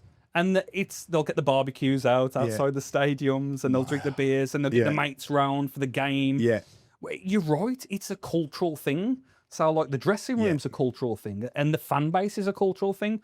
You always talk about this negative energy when you put this cloud above. You can have positive energy as well. Yeah. You can put a positive. You can change it in a week. You can win. You can lose 10 games, and it's usually like you change the manager. Yeah. It's not that. It's because you're just changing that element to say, no, let's leave the negative, be positive. And we're going back to everyday life as well, aren't we? We're saying, like, imagine if your emotions were so erratic with everything that you've done from this morning when you got out of bed to now, you'd be an absolute wreck. Yeah. You know, if you didn't when you drop that glass of water and it smashed all over the floor in the kitchen, if you're like, oh my God, instead of going, oh, flipping it, what a stinker, and then tidying it up. But then obviously, I don't know, you've been paid an extra 50 quid at work before, more than what you realise. You're not going to then go and celebrate running down the street, are you? So you have to have a bit of an equilibrium, don't you? And I think, listen, don't get me wrong, I get excited like everyone else, and I get down like everyone else, but you've got to try and find that middle ground. And I think, you know, supporters as well, it's tough for them, I think, because they don't always know the ingredients in the cake. You know, they can never, like, they will make their decision that's completely misinformed because they don't know all of the information. And I think that's hard for supporters sometimes. So when I'm doing my interviews, I try and be really authentic. And I think, like, people are catching on at the moment and seeing that I'm maybe giving information that other managers wouldn't. And I think the fans deserve to know. Yeah, so I'll go, just this weekend, we missed out on a striker. Yeah. And it was like, you're not going to say anything, are you? I was like, absolutely. The fans want to know. Well, if they hear it from someone else, they'll just go, well, he is working hard. Yeah, he's trying to get one because they all say we need a striker. We need a striker. Why isn't Gav getting one? Genuinely, now, when you talk about honesty, integrity, loyalty, trust, my whole thing was the fans will want to know that. So if you ask me the question, I'll just be honest with you. Yeah. And so I just try and be honest and authentic. But what they have to respect is that's my opinion. You know, so when I say that we played well and they didn't think we played well, I probably have got a little bit more information about how we wanted to play, you know, who we wanted to play up against, why we wanted to play that way. But it is tough, isn't it? Because as a fan, all you desperately want is your team to win. And all you've heard is X, Y, and Z. You haven't heard everything in between. So how do you ever... So I just try and be really authentic in my interviews because I think then they can make an even better, more informed decision. I think if you keep things from the supporters, they're only going to make an opinion anyway, so you might as well just tell them what's going on. It's usually when managers want to protect the self, isn't it? Yeah. Cover things up. But what are your thoughts about pulling back the curtain more? I mean, more and more now we live in this social media world where everyone's content, everyone wants the answer straight away. So, you know, marketing teams now, football clubs have 10, 12 people in the marketing teams. Ridiculous. What are your thoughts about possibly before games, someone in the dressing room or, you know, cap mic'd up on the sidelines? It's all content now, isn't it? I think I think it's like there's a bit of a line. I think you've got to get the line of, again, football supporters want to see, like, for example, today we had all the media team in for training. And they said, are we going to be, they asked me on Friday, are we going to be all right to be on Tuesday? And I went, yeah. And they said, oh, do you want to wait for the result? I went, no, you come in regardless. But I don't expect my players to be jumping in front of the camera if we've won, and I don't expect them to feel lower than a snake's belly because by Tuesday we need to be on to the next game. Yeah. So they're like, oh, but what if it goes horribly wrong? Well, number one, it won't. But number two, like, if you want to come in, come in. See, even this is probably giving away a lot because it's a marketing team trying to not control the narrative, but put a certain narrative out. And the fact that you're promoting honesty, transparency, integrity, not just in your dressing room, but throughout the whole staffing, throughout what's visible to the Shrewsbury Town media team are brilliant. Like they're so respectful and they always ask me. But I do think sometimes they're shocked because I'm like, look, I understand why they would ask that question because sometimes the mood's not great and the last thing you want is us hanging around. And I'm like, look, you got a job to do as well. Come in. The fans want to see what we're doing. We're working our absolute backside off. By Tuesday, we need to have forgotten about Salford, win, lose or draw. As it happens, we went on and won, which was great. It was a really hard-fought game against a team that are obviously going to be right up there this season, and we more than held our own. And so, yeah, I just believe in authenticity. I'm like, why are we doing all of this cloak and dagger stuff? Why not? Like, the fans want to know. Let's let them know. Let's give them the information. Because if you're not, like, where's your intention? Is your intention that, oh, actually, yeah, we're doing something untoward? Well, we're not. I'm in it for success and legacy football. You know, I'm fortunate that I have businesses. So I'm there for success and legacy. Like I'm very fortunate in that instance, you know, like. What's success look like to you? Just at this moment in time, and I see what you tried to do there. I even got a close up on my face. I felt like Stephen Bartlett. I was like, what's success look like? Love Let me keep a straight face. I'll do it again. Go on then. I'll do it for the clips here. I can't do it. I knew you wouldn't. You're crap at all Go on, that. what's success You look are like to you? crap at that. Again, going back to it earlier, I want to turn the tide.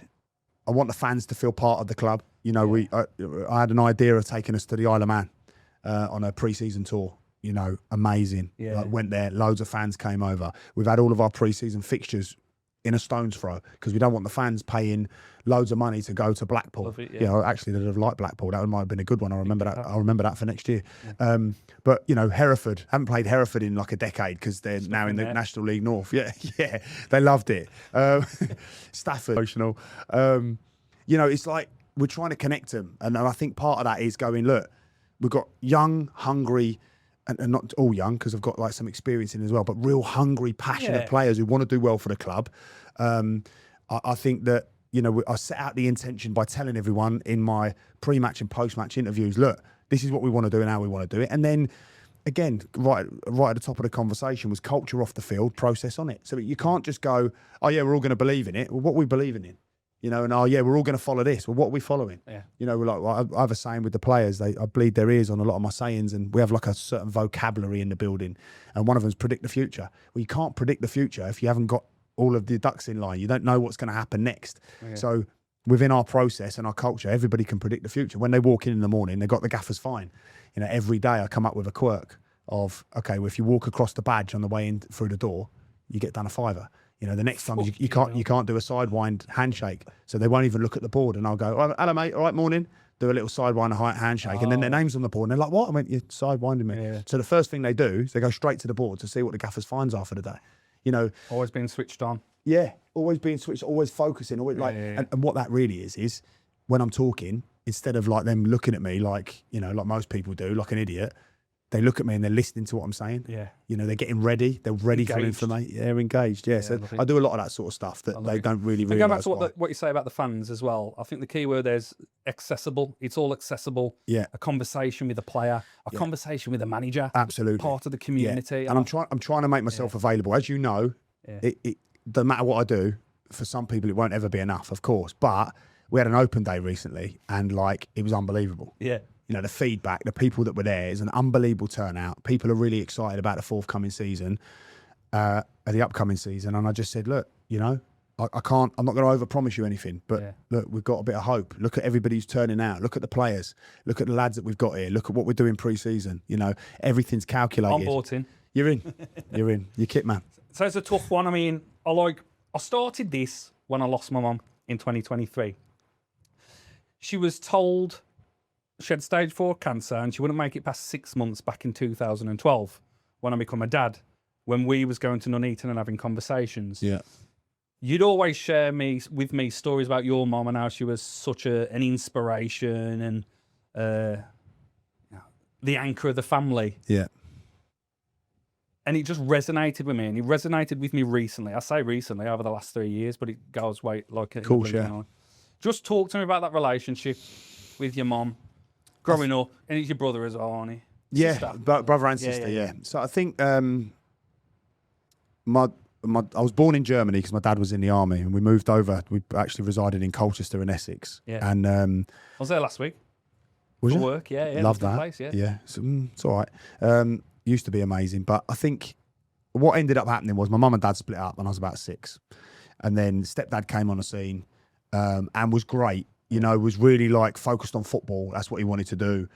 That's what he wanted to help me with, and obviously that was a real focus of mine. But my mum was like always a bit of a workhorse. You know, she'd worked from 15. She had her own salon at 16. She's they're from Stoke-on-Trent, which is crazy because obviously when I moved up here, and then she was just so supportive. And we didn't have a lot growing up. We, council estate kids, and there's a lot of should we say interesting activity going on the estate, typical stuff. And my out was football. You know, there was a lot of like guns in boots and a little bit of like, drugs and stuff like that. And I was like, what I did have in my house was a lot of love. You know, I felt very loved as a kid. And my mum she would work 3 jobs. She'd have a salon. Yeah. She'd then pick me up from school. We'd then go off into town. We'd go above like McDonald's where all the office blocks were. She'd be there cleaning while I'd be sat there, no iPads, no nothing, just sat there walking around and nicking like paper clips and stuff off the desks. And she was just a workhorse. And she always put us first. So she had no money because obviously she would trek me around the country playing football. And I was having success playing for football clubs and representing England and East Anglia and all of this. And and it caught up with her. 56, she had a brain aneurysm just through sheer stress. Diet, I would imagine, wasn't great. She was like probably, I think, I would say addicted to sulfidine, which is like a soluble, is it ibuprofen or aspirin or whatever it was? So that had codeine in it, which is like, practically heroin, isn't it? But she was addicted to that, but obviously only because she'd have headaches, and she'd constantly have headaches because she'd be working so hard, wouldn't drink enough water. And obviously, it's a slippery slope, and and at 56, she was just laughing in the kitchen, and I wasn't there, and she just went, and that was it. Brain aneurysm. How at old 56. was you there? I was 29. Yeah, and literally, if you'd have said to me at that time, "What's the worst thing that could ever happen to you?" It'd be losing my mum. And I remember being in the cinema with my nephews, getting the call, and just like dropping them off and motoring, and it's a 3 and a bit hour journey to Colchester, and I think I was there in like 2 hours 15. Would have had so many tickets. that would have been the worst journey ever. Yeah, it just horrendous. And got there, and she just brainstem had shut down, and I think She was already gone. not gone. She was on a life support, but how much she would have heard, I don't know. I doubt it. I think the brainstem had just shut down, and it was absolutely horrendous. And obviously, then my sister had not long had my niece, so she was very emotional because like, not long having a baby, and then. My brother was obviously, he's like a war hero. He's in the army for 25 years and he's experienced a lot. And, he's been shot at. He's been in Afghanistan, Iraq, Northern Ireland, Kosovo. He's been all over there, and he's just broken, man. Really? Yeah, because she was just, again, in a weird way, it's a compliment to my mum. Because she was so, listen, everybody's got a relationship with their mum and everybody feels connected. And I can only talk about my connection. And I would never want that to sound like it's better than whoever's listening. I love it. I love it, but honestly. But my mum was literally the angel that walked the earth. She was literally the strongest woman. What I loved about her was she had all this love, and then all of a sudden she talked to you through her teeth, and she said, "If you keep doing that, I swear to..." So she would discipline as well. She had the whole package, and I think going into being a parent now with my 4. Being a good parent isn't about just putting a roof over the head, food in the belly, clothes on the back. It isn't about going, "Oh yeah, go on, I'll buy you some sweets or take you to the cinema or take you off to wherever." It's actually going, no, you're going to bed at this time. And actually, no, until you've done your homework. Actually, that's the bit about, if you can feel that discomfort when you're telling your child something and you can put them before you, because when you tell your child no, or when you tell them that they've got to go to bed, and this is only my opinion, by the way, I'm no perfect parent, but I can only go how my mum was with me. If you can do those things, feel those horrible emotions, like when your lad says to you, "Oh, Dad, can I have this to go and bring?" And you're like, "Well, no, mate, you're going to be out too late. You're going to have to stay in." The first feeling for you is like, "Oh, no," because you just want to give them everything, don't you? You want them to have the best of everything. It's hard to find a balance, and I'm struggling with that because I don't have a support system now. Yeah. I have my brother and that down the road, lost my mum. probably haven't told you this. The week after I lost my mum, mum and dad together over 40 years, my dad was like, no, I want to meet somebody else now. I struggled to process that. Yeah. Week later, he says, yeah, I'm getting rid of all your mum's stuff. I says, no, you're fucking not. I says, if you don't want it, I'll have it all. And he says, well, I've met somebody else and she's moving in. I ain't fucking speaking to your dad. I don't want to acknowledge her. It's too quick. It's ridiculous. Month later, is she moved in then, this woman? He says, no, she's got some things to take care of at home first. Okay, I'll go back to the Kyle Perry and I'll start asking questions. Where's she from? Well, she's from Ghana. Have you met her? No, never met her. Met her on love bomb, love scammed. Course the next 2.5 years, his whole life savings, his pension, sent it this woman. Wow. Nothing to show for it. Turns his back on his family. Yeah. So trying to grieve the loss of my mum, losing my dad, essentially, you know, such a difficult thing to process. Reconciled now, or? My lad's birthday yesterday, and he's come and he's bought the Chinese. But I'm trying. Do you know what I mean? I'm trying, but it's. I think that's pretend. I think that's a breakdown in a way. Did you think like maybe he's had a bit of a breakdown? No, it's not bothered. He's moved on. Yeah. Wow. Yeah. It's flicked a switch. He just flicked a switch. You had to process both. And really. again, you talk about your stepdad. My dad was a great facilitator growing up, taking me to football. He'd change it. He'd work shifts to make sure, take my brother there, take Kyle there. Yeah. Got everything I needed to perform, to chase football. But again, football was my dad's dream. It wasn't necessarily my dream. But yeah, when the worst moment of my life happened, he just left. So I didn't really have anyone. And then I was the youngest one, the youngest son. And then, you know, what did I cling on to? It's tough. And that's why I started this, for cathartic reasons, to like get these real conversations. I feel like it's good for the soul without getting too deep. Now, the interesting thing is, talking to these content creators, there has been some bullshit sitting there. Yeah. And I'm like, oh, fucking hell, what am I doing here? Yeah. So I'm trying to find myself, figure it all out. But yeah, I mean, everyone said, oh, your mum will be so proud of it. I feel like, I know. You don't need to tell me. She told me every single day. And you feel like your mum would be proud if you were like the best binman, you know, or the best stockbroker, or the best barista. Like whatever you did, she'd be proud anyway, as long as you're honest, you've got integrity, you're loyal, you're trustworthy. Yeah. And I think like weirdly, I haven't spoke much about this, but when my mum died, this is going to sound really strange when you say it was probably her biggest gift to me. And I honestly feel like his God just would have said to my mum, right, you've done your bit now. Like, come on, you can come and live the good life. Because I went into overdrive. So I felt like my stepdad capitulated. My brother and sister were just like in no man's land. And it was, you know what I was saying earlier about there's no alternative. I was like, I'm going to have to go into overdrive here. But is that when I use that term survivalist? Yeah. Do you know what I mean? I think I went into absolute survival mode. So I remember that's not a bad thing. That's not a negative connotation. No, well, some of the best people are survivalists.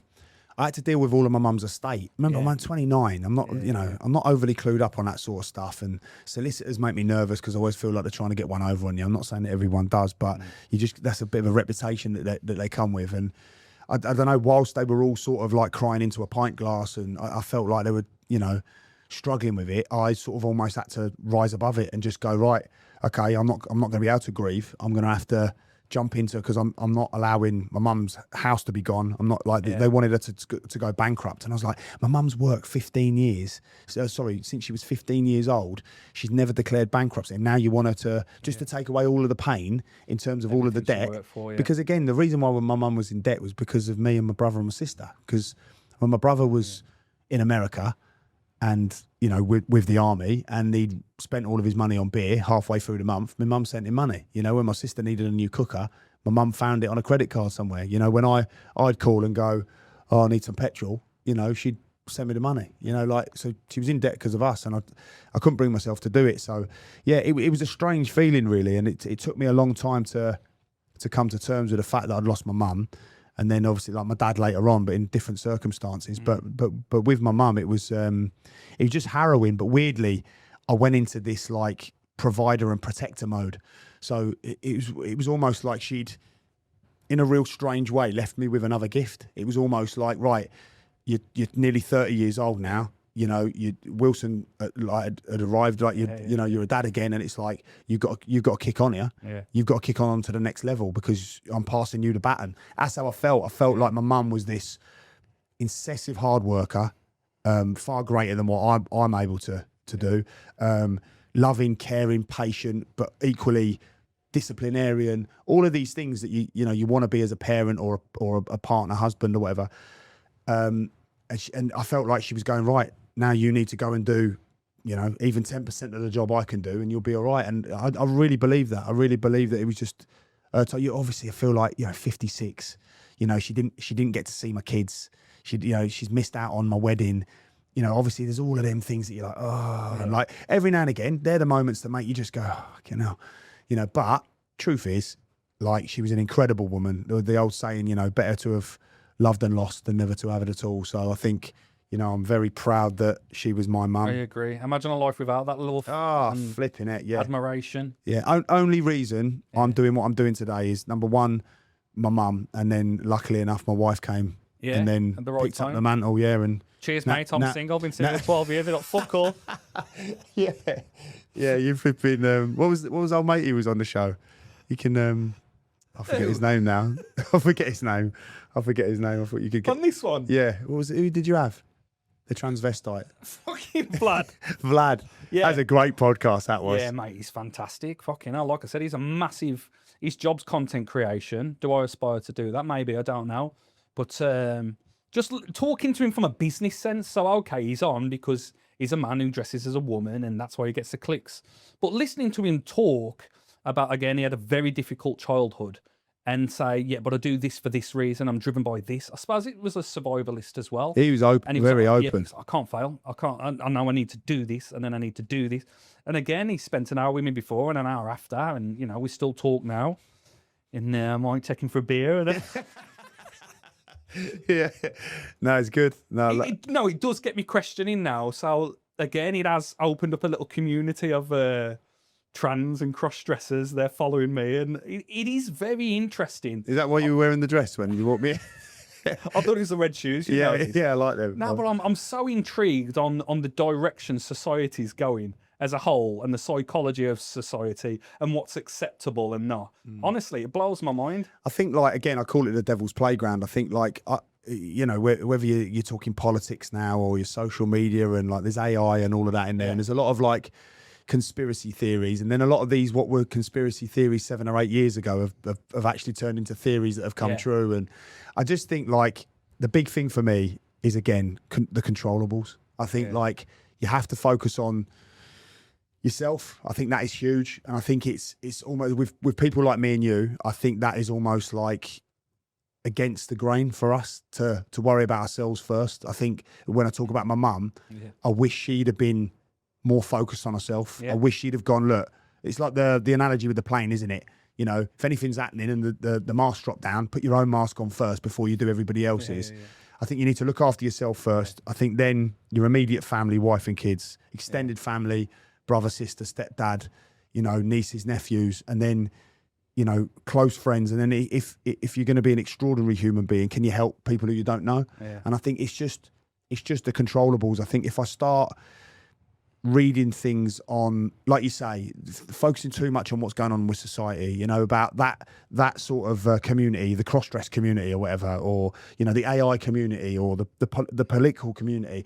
I just think, like, for me, you need to focus on you. You need to focus on what you're doing, and then you don't get caught up in this devil's playground. Rings so true, and I'm trying. I'm trying. It is something. But there's so many distractions, isn't there? There's social media. There's trying to be selfish instead of selfless, but selfish is like a negative connotation word. But it is. I do need to be kind of more. But it's the feeling again, isn't it? When you're telling your kids no, the feeling for me to when my kids want something, to tell them no and to not give them, it's like this emotion as a parent. You just want to go, well, go on then, yeah, you can have it. Or go on then, you can stay up a bit later or whatever. But actually the love is so great for them that I supersede my own emotion. On the flip side, if you're to reverse that, actually to look after myself, to make sure I'm eating well, getting in the gym, trying to get, I don't sleep a lot. I get about 5-6 hours a night if I'm lucky. That's the bit I need to improve on a lot more. But if you can focus on you're doing that, so they can get the best of you. So if you can wire it in your head that, look, in order for them to get the best of me, for me to be around, like, I don't want to drop down at 56 like my mum did. I want to be around for my grandkids. I want to see my daughters get married. I want to see my lads get married. I think, like, it's just putting a different spin on it. And I just think if you can focus on you and just disconnect from all of these other distractions. The problem is we're in a game you can't win at the minute. Everything's our pockets. Devil's playground. Yeah.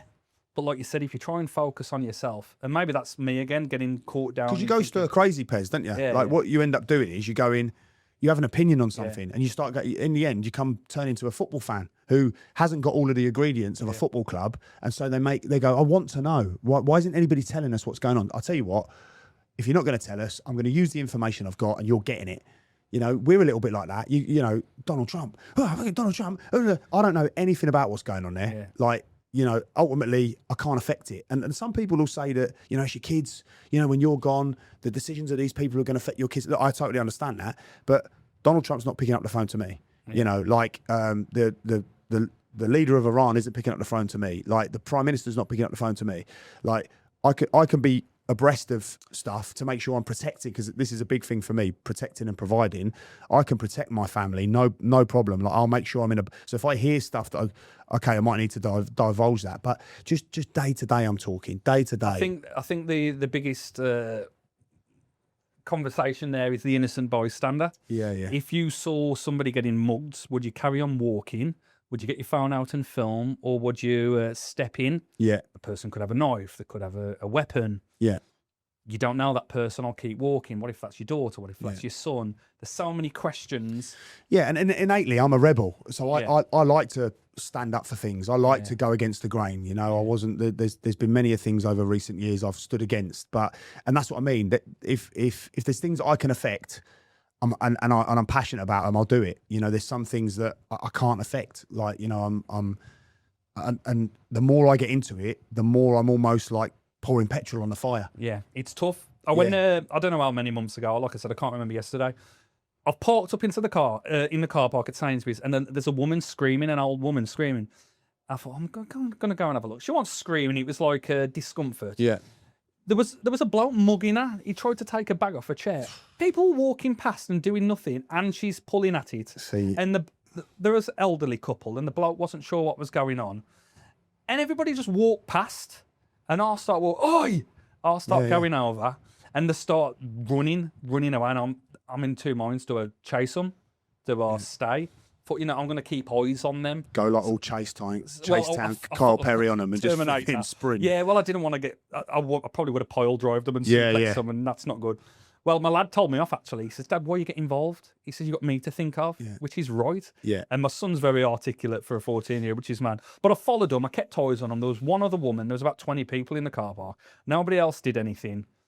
I think, how can you let that happen? Yeah, I'm talking about like things that you can't affect, that it's going to send you stir crazy. I'm, as I said a minute ago, you know, I believe it's family, it's extended family, it's close friends, and then if you can help other people, you know, whether that's financially, whether it's support, whatever you can do. Like through my businesses, you know, we have a charity that we put, you know, about 100 grand a year into. Amazing. You know, we've got alternative provision, which is lots of vulnerable adults, vulnerable children that, you know, the guys at CAP are just doing an incredible job supporting these kids in education and getting them life ready, you know, even like the working world, just preparing that's them. What I was going to say with sport and football. I'd push any kid to go into it because it's transferable skills, isn't it? And that's what's done me well in life, going into the office or into social situations. Yeah, that was a big reason why I started Crossbar. You know, it started off as Crossbar Coaching, which is now, it's renamed, that's Crossbar. It's the Crossbar Group. Yeah. And one of the companies is Crossbar Education in Sport, formerly Crossbar Coaching.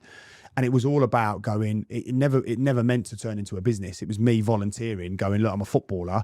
I'm looking to do badges and stuff. And all I want to do is just go and help and support the local community. And obviously, because you're a footballer, people then start going, oh, flipping, are you going to do any soccer schools? And you start going, oh, yeah, I could do if you want. And, you know, and then they go, yeah, I was 20 quid. And you're going, oh, right, cheers. Like, you know, and you do it cost effective. And then all of a sudden it turned into PE and school sport. And then the PE and school sport, we needed, you know, got young lads coming to help. So we went, oh, we'll stick them on an apprenticeship. And then all of a sudden, next thing you know, you've got 45 schools, you know, you've got 40 coaches, you've got 15 apprentices, and then you start a Crossbar College of Sport over at Lillishall National Sports Centre. Then it was like, right, load of these kids now are doing sport, but they need interventions. You know, some of them have got SEMH, social, emotional, and mental health issues. Some of them have got EHCPs, which is like previous trauma or born trauma. You know, it's like, well, what can we do to help? You know, well, they see you as a role model. Okay, well, why don't we train ourselves to help out, you know, and support them? And actually, you know, I've got the fact that I come from an area of deprivation and ended up in professional sport. I've obviously got my best mate who unfortunately, you know, died of his own hand 14 years ago. So I understand without actually having mental health issues, I've stared it in the face. You know, his eyes were black when the last time I looked at him.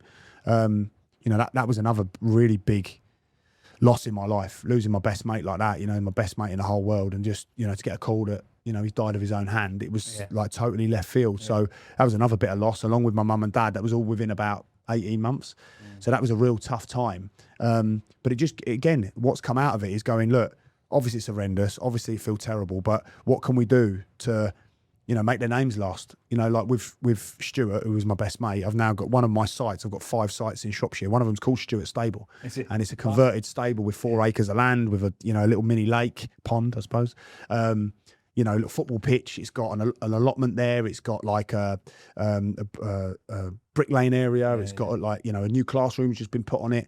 And it's, just trying to turn adversity into something positive. So everything's been about helping those people, those vulnerable people. So, you know, like you say, if you ever see someone in a car park like that, you got to do your bit, haven't you? It's not an option, is it? You've got to do your bit. What I'm trying to allude to is there's things out of my reach that if I invest in them, I'm not going to have the energy to focus on, like I say, first of all, myself, with the analogy of the plain mask, then my family, then my extended family, my close friends, and then extraordinary people.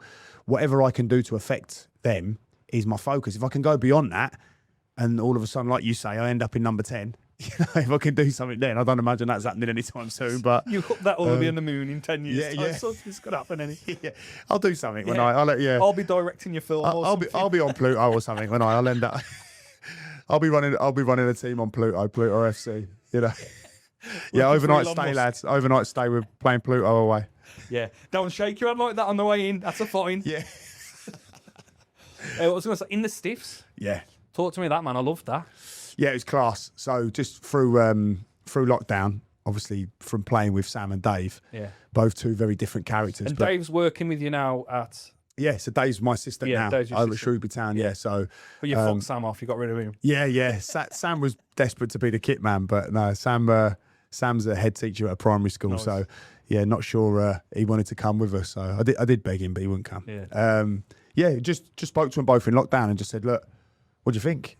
Like, you know, 3 footballers, played at all different levels. I've sort of played lower league. Sam's played lower league and a little bit of top echelons, and Dave's obviously had a really distinguished career. So it was it seemed like a bit of a no-brainer. You know, we bring really different personalities. Me and Sam are an absolute nightmare. Dave's the sensible one. Weirdly, he's the youngest, but just a really good dynamic. And locally, people wanted to hear it. You know, they wanted to. We sold out the Theatre 7 in Shrewsbury, amazing, which was brilliant. I think like 700 or 800 people. That was an unbelievable night. We've been up to see Joe Hart. We've had Connor Cody. We've had loads of the Wolves players. That's some real big hitters on there. You know, it was really good. But you know, in terms of longevity, you know, I'm not saying that we won't ever go back to it, but we took our eye off the ball. We were managing it really well. And then we sort of handed over the social media side a little bit, and it didn't quite gather the momentum that it had done previously in the first series. We continued it because the truth is we were having people message in just saying, look, you know, it's what we look forward to on a Tuesday. Please don't let it go. And genuinely, they're saying, look, I don't know what we'll do without it. I enjoyed it. I was watching yours, and what's Parkins, Big John Parkins? Yeah. They're the dogs of it, aren't they? They're unbelievable. But they didn't want to live without it. So we sort of then felt a bit of especially through COVID, a bit of a responsibility when, again, people are suffering in silence a little bit. And we just felt that, look, we never made any money out of it. We wanted to do something that would give back to the community.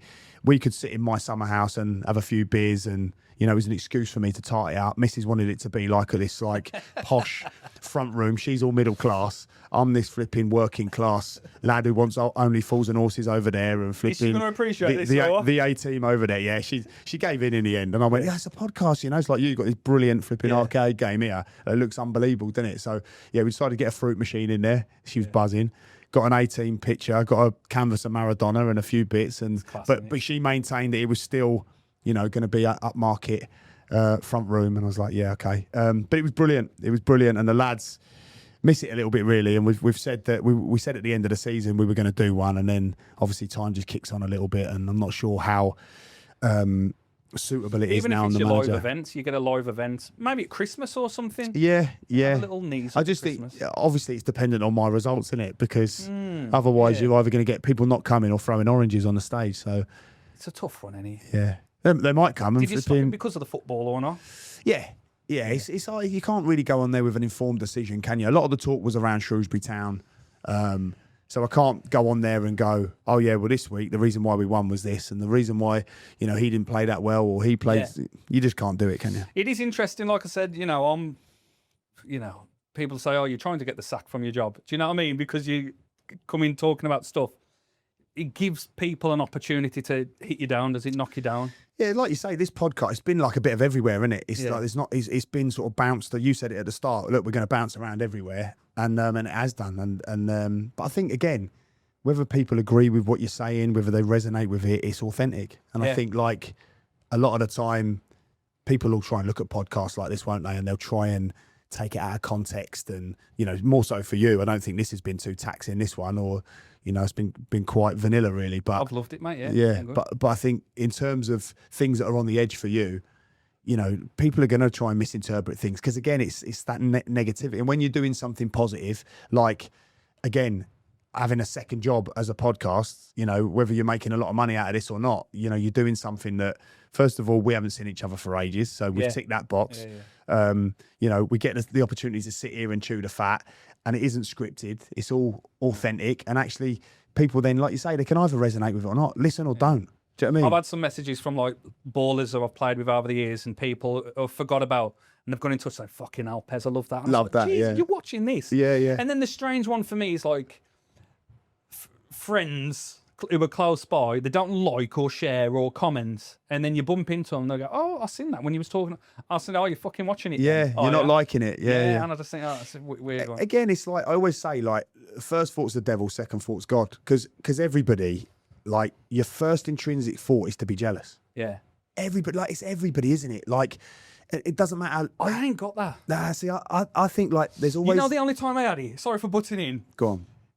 It was in the football environment, but it was like, why him? I've scored these. Why am I on the bench? Yeah. I don't know why I'm on the bench and he's playing, and then we go and lose, and then the next game he's playing again. I think it's varying degrees with different Yeah. people, isn't it? Like I don't really have that molecule, and I think I've trained myself not to. When I was younger, I think I was a little bit. I'd almost like envy people. Like now I'm like, look, you do you, like amazing. But that is I me, think yeah. it's the second thought. Like when you can wreck it. Again, that book Eckhart Tolle. Whether it's like, even biblical. It's like, look, you're intrinsically going to think negative. So just watch the book Eckhart Tolle, The Power of Now. I'm gonna have to check it out. Yeah. He talks about like the thinker and the watcher. So the thinker is your brain. So the brain is only an organ, like your heart, like your lungs, and so on and so forth. But the watcher is who you really are. So when sometimes like you're thinking and you think you can hear a voice and you're like, where is that for? Like, who is that? Like, is that me? Because I'm not actually saying it, but I'm thinking it. It's almost like it's the watcher, it's your soul. It's like who you really are. Yeah. And he's mustard, by the way, Eckhart Tolle. He's like this weird little Norwegian man. But mate, he is brilliant. And he's like, mustard. he's clever. He's quite funny, but he's proper weird. And because everything he does is around breathing and trying to stay present, like in the now, because he was basically a manic depressive who was going to kill himself. And then all of a sudden had this revelation of the now and was like, actually, what I was depressed about 2 minutes ago doesn't exist anymore. Like now I'm sat here. So, no need for you to read the book now, but but the point is, it's like the thinker and the watcher. So it's like, for me, it's always watching them thoughts and actually going, do you know what? I just want to be happy for people. And I want to be positive about that. And actually, I don't want to judge that. It's not my place to judge that. I'm not knowledgeable enough. I'd like to know more about politics. I'd like to know more about AI. I'd like to know more about what goes on. But actually getting the time to make an informed decision. So if I can't make an informed decision, I just won't. But if it's something I feel like I'm well informed with, then I'll have an opinion, I call it the narrator. You've got that voice in your Yeah, head. absolutely. And I had a Wolves legend on Mel Eves, and he was positive mental attitude. So he would say, speak to the man in the mirror. So he would look at himself and not just say it out loud. He was saying you have to make eye contact and look into the soul. Yeah. And he's a big, he's a big believer in what he's preaching, Mel is. And it always resonated with me, but I'm not one for manifestation for some reason. And I'll probably psychoanalyze. So, okay, the voice has said that. Why is the voice saying that? And then, do you have other thoughts, other opinions? I'm a visualizer. I can see pictures. I like patterns. I like pattern recognition. I can predict conversations. I can see it when things are going to happen. Sometimes you like an algorithm type thing. And that leans into marketing and analytics and metrics. But, the gut feeling is something, and you can't explain it. And it resonated with me when you was touching on, like, your mum passed your superpowers. I feel like I've got these new abilities, like I've upgraded myself. I think it's definitely age, isn't it? And experience is definitely, something that benefits. And I think, like, some people are, I don't know whether this is the right term, but like more awake than others. And I think, like, I know I've had employees and people who I've played football with and people within clubs that I've spoken to have been 60, 65 years old. And I look at them and I just go, how do you get dressed in the morning?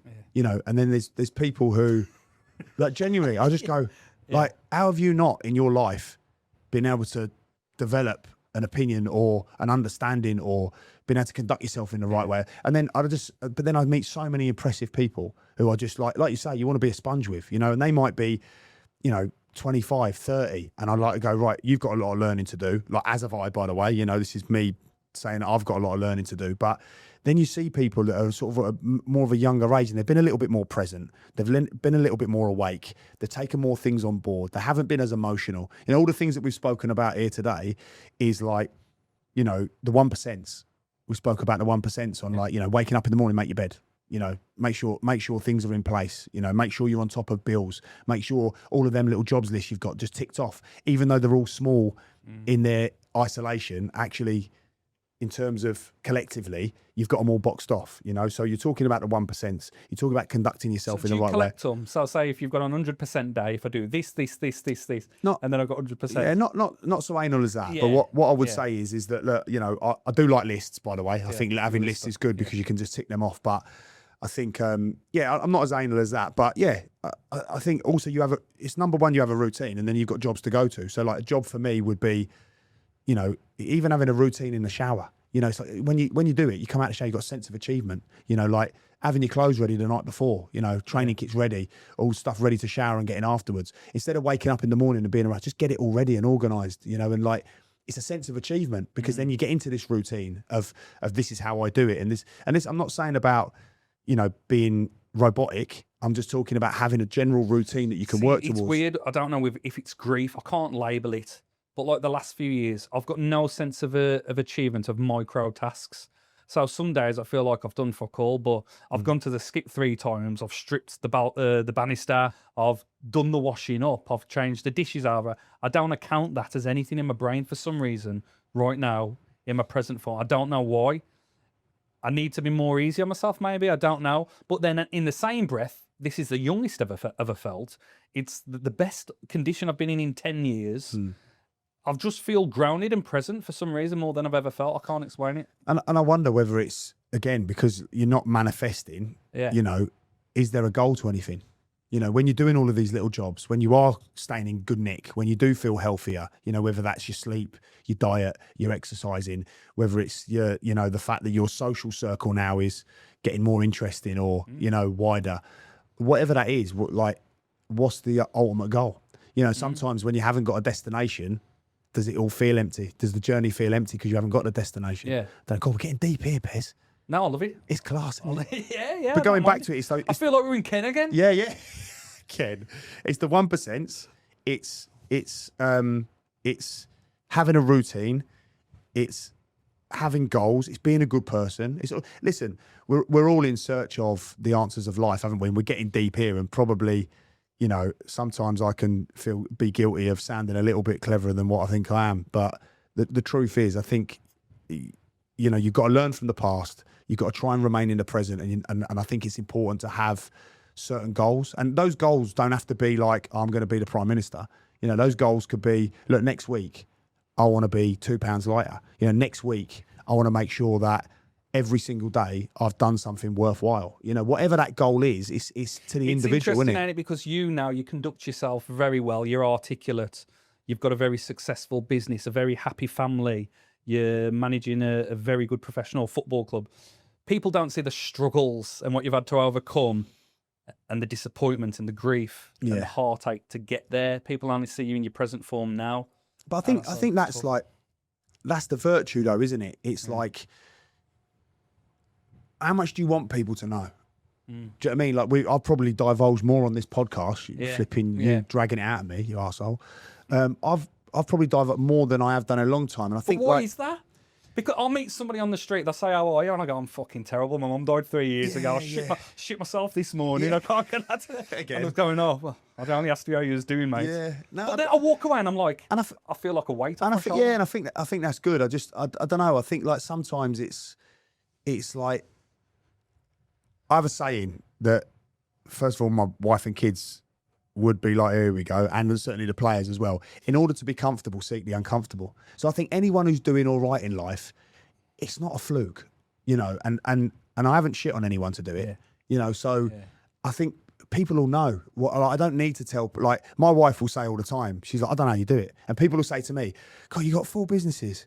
And like, you know, you set up a charity and you're a football manager. And like, I don't know how you do it. And I'm like, you don't really want to know how I do it. Like the truth is, if I stop and think about it too much, I'll probably panic because of all the responsibility I've got. There's a lot of people relying on me. I've got 100 employees at work. I've got a whole football club and certainly fans who are looking to me to go like, what are you going to do this week?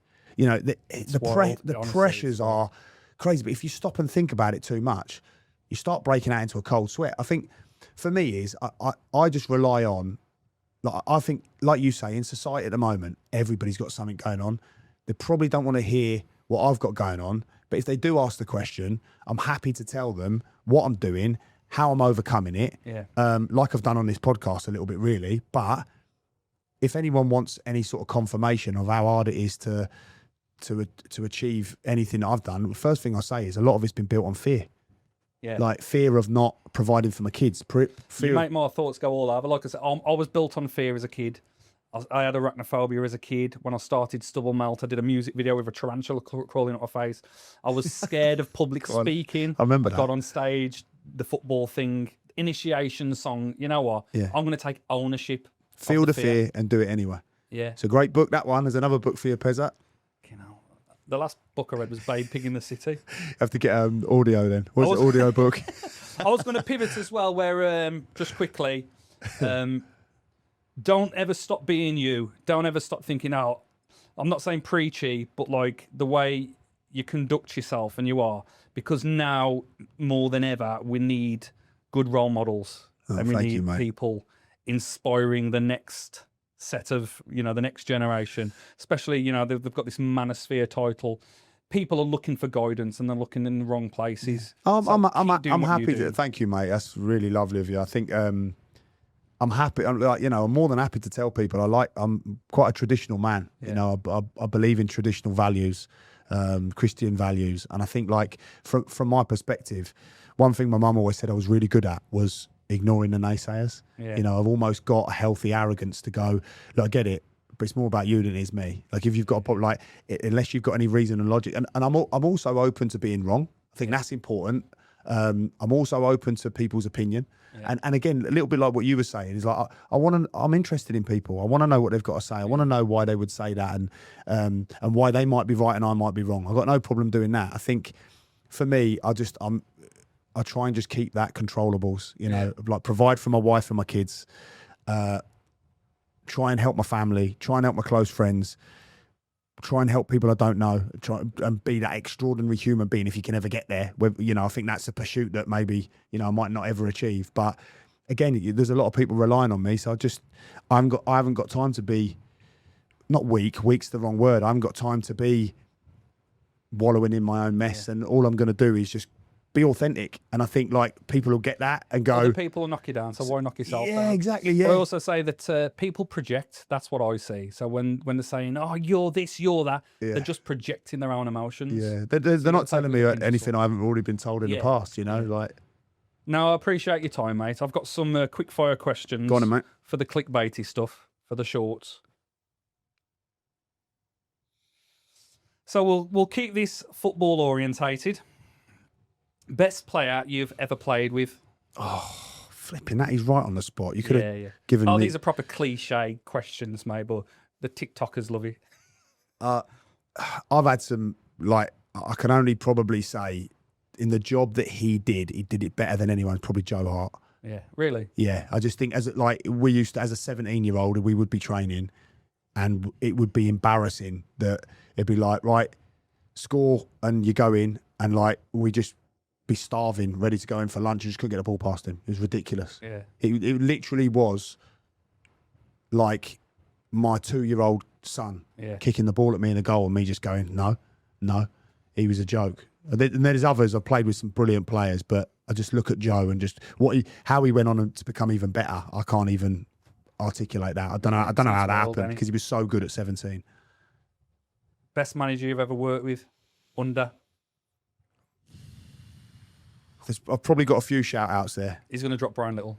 Brian Little is right up there. Yeah. Well, I just again, when you're talking about good people, like for me, like the Gaffer's sort of managing style, I'm not sure would be my style. You know, he was very laissez-faire, laid back, trusted his players. But when you're managing Gainsborough Trinity, you can't trust the players. When you're managing Aston Villa and Leicester, you can trust your players. But with us, he couldn't, you know. But he was just how he not dress things up, how he would articulate things and how he would give you an alternative point of view. You know, I was so stuck in the world of football, you know, like gorilla, like this, I'm going to smash his head in and I've got to do this and I've got to do that and can't believe we lost and all that. And he'd just be like, tomorrow's another day. Tomorrow's another day. So there's definitely him. I thought Marcus Bignett for me, I would say in terms of coaching, it was my hardest year ever working under him because I was a player coach and he was crap at letting me know when I was the player and when I was the coach. But he probably trusted me more than sort of some of my predecessors, well, he definitely did. And he just woke me up to patterns and numbers and patterns. And I've developed it into my own process now. But in terms of on a football pitch, he was an unbelievable coach. His vision around what football is was just like how you could develop sessions, how you could develop players. Like he was the one that at 35, I was like, flipping, I'm sick and tired of getting my face smashed in. But I'm going to retire. Yeah. And then I just got this love for football because I woke up with what he did. The love can change it, can't it? It can change everything. Yeah. Gary Peters in a different way. We love to hate each other, but he's been one of the top 3 people that have affected my life in a way that... Learned a lot from him. Mate, his work ethic and his honesty, flipping heck. Like that guy, he was a psychopath. But let me just tell you now, he would tell you to your face, whatever it was, good or bad. And he was the first in, and I'm not talking in by 10 minutes. He would be in to the point where he built a sofa bed and a shower in his office with his own cost at the ground because he didn't go home. He was a joke. It's wild. Kev Wilkin, who's now the Telford manager. Fucking hell, mate. I just wanted one. I know, yeah. But Kev Wilkin was like, I had to bring him up. He was a brilliant one for me. I didn't get on with him for some reason. I think the chairman signed me at Nuneaton. Was nothing to do with him, and he didn't want me there. And there was one training session. You was marking me, and it was on an AstroTurf. And the ball's come in, and we've had a wrestle. The ball's dropped. That's it. I've put my hand up. Hit a diag. And I think Gaz Dean's hit a diag, and I've chested it, hit a volley, smashed it into the back of the net, punched the air. He blew the whistle, stopped. He says, what are you doing? He says, we don't encourage that. He says, I wanted to do a short and pass it out. Gav, I've just scored a goal. Now, step out the session, you're running. And he got me running. Do you remember that one, huh? Nah, vaguely. Yeah. Vaguely. I remember the diag thing. You all the way back. But yeah, because of the diag thing. I remember you putting your hand up. Yeah. And I probably answered back in the session. One, having a very good time, personal. Not you. Yeah. I'm not having that. Nah, bollocks. And he just didn't connect with me. Didn't really want to play me. I didn't get it really. But yeah, so I struggled with that. And I've had that conversations with other people with him. But then, like you, a lot of people would vouch for him and sing his praises. Yeah. So if you was a Kevin Wilkin person, he signed me 4 times. So I'm not going to slag him off. Yeah. But yeah, no, I get what you're saying though. Like he liked what he liked, didn't he? He's like, this is what I'm going for. But I just think there's a way to treat and talk to. I would never have done that, but like you said, you learn a lot from the ones. You were a dream for me, Pezza, hitting you on that diag. Made me look a good player, mate. Used to drop it on that big chest. So worst trainer? Have you answered that one? No. I can give you 4 of them as well if you want. Let me guess. Barnes-Homer. No, not Barnes-Homer. Who was the worst trainer? The worst trainer. It's such a generic. Yeah. Oh, worst trainer. That's not saying they're a bad player, by the way. No, 'cause I know what you. sometimes No, absolutely there's players not. who are shit in training and unbelievable on a Saturday. Yeah. Worst trainer, Leo Fortune West. Yeah. Yeah. Would try his bollocks off. It wasn't one of them where he couldn't be bothered. Would try, but he was so bad. But in a game, so effective. The fans would buy into him. He's the best, worst footballer I've ever played with, mate. Honestly, loveliest guy in the world. He had the cheek to get me doing quick feet once, telling me, "Yeah, you need to do a bit of quick feet." I was like, "Fucking, I need to do a bit of quick feet." All right, Leo, calm down. Not very good at food fights on a night out in Manchester. No. Didn't like that one. But I tell you what, he was effective on a football pitch, What's he mate. doing now? I don't know. I haven't spotted from you. He is that type of guy that would disappear, I It's a imagine. little LinkedIn stalk, maybe. Yeah. Biggest dressing room character? There's going to be a few. Lee Vaughan was one. Vaughan, yeah. Vaughan, yeah. Lively, too lively. Flipping heck, like a jack in the box. Yeah. Trying to keep him quiet. He's special needs, though, anybody. Yeah. Yeah. He was as a player. He's calmed down a lot now, Has he? but loads. Yeah, he's brilliant. But like we were just always so close, but he was just so funny. One of the ones he did, little shit. We were walking. I like it that you're processing if you can say it or not. Mate, if he's listening to it, he will be laughing his head off because he'll remember it like he just said. Mate, he was basically, I was a nightmare, as you know, but if you think how bad he was, I was like his bouncer. So trying to get him out of trouble, but I was walking onto the coach once and he was up the step and he turned round and he went, "Gav," and as I've lifted my head, he had loads of pepper in his hand and blew it in my face.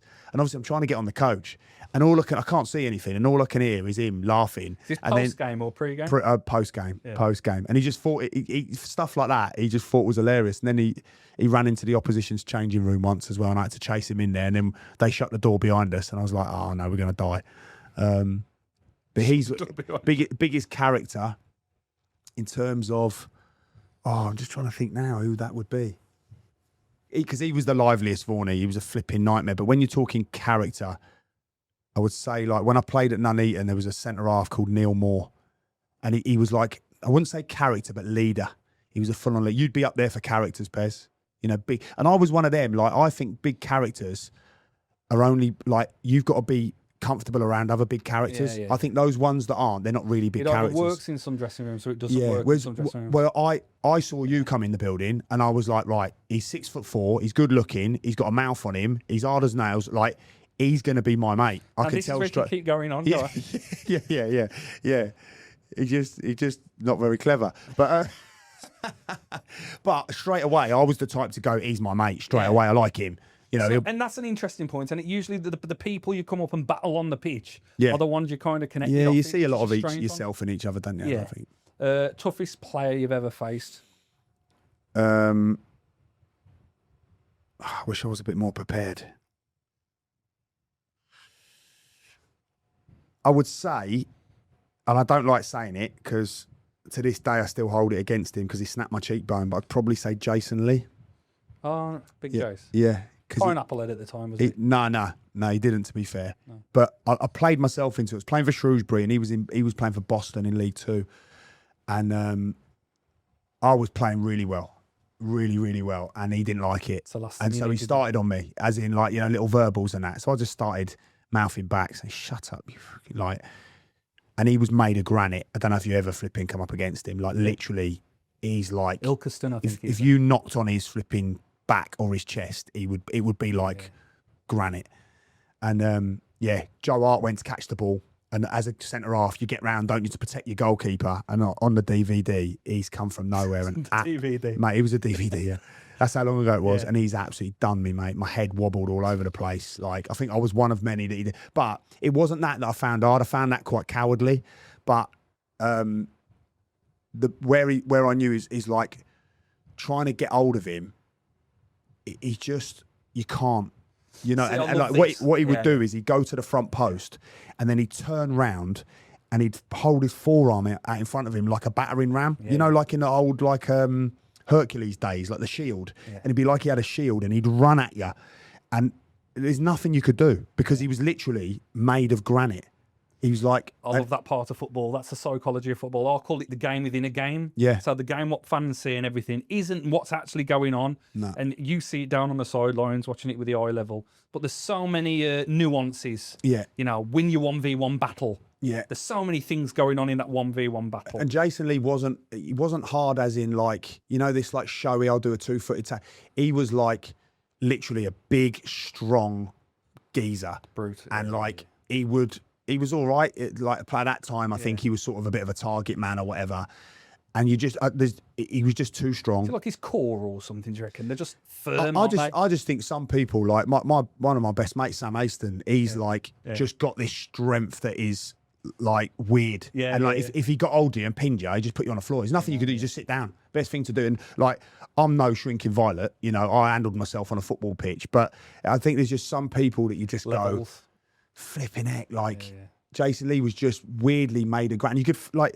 Gaz Dean will say it to you. Like there's some players you like you go to get hold of a striker and you feel him and go, oh, get around, like, you know, flipping it, you're powerful. Like you can feel that, and I'm gonna have to give everything. And actually my strategy might be to not go up against you. It might be to take a run and jump or get round poke round. Yeah. But Jason Lee was like hard as nails. If I was going to lose a ball, it was because of the pokers. Yeah. People get the foot over under my legs or poke round. Yeah.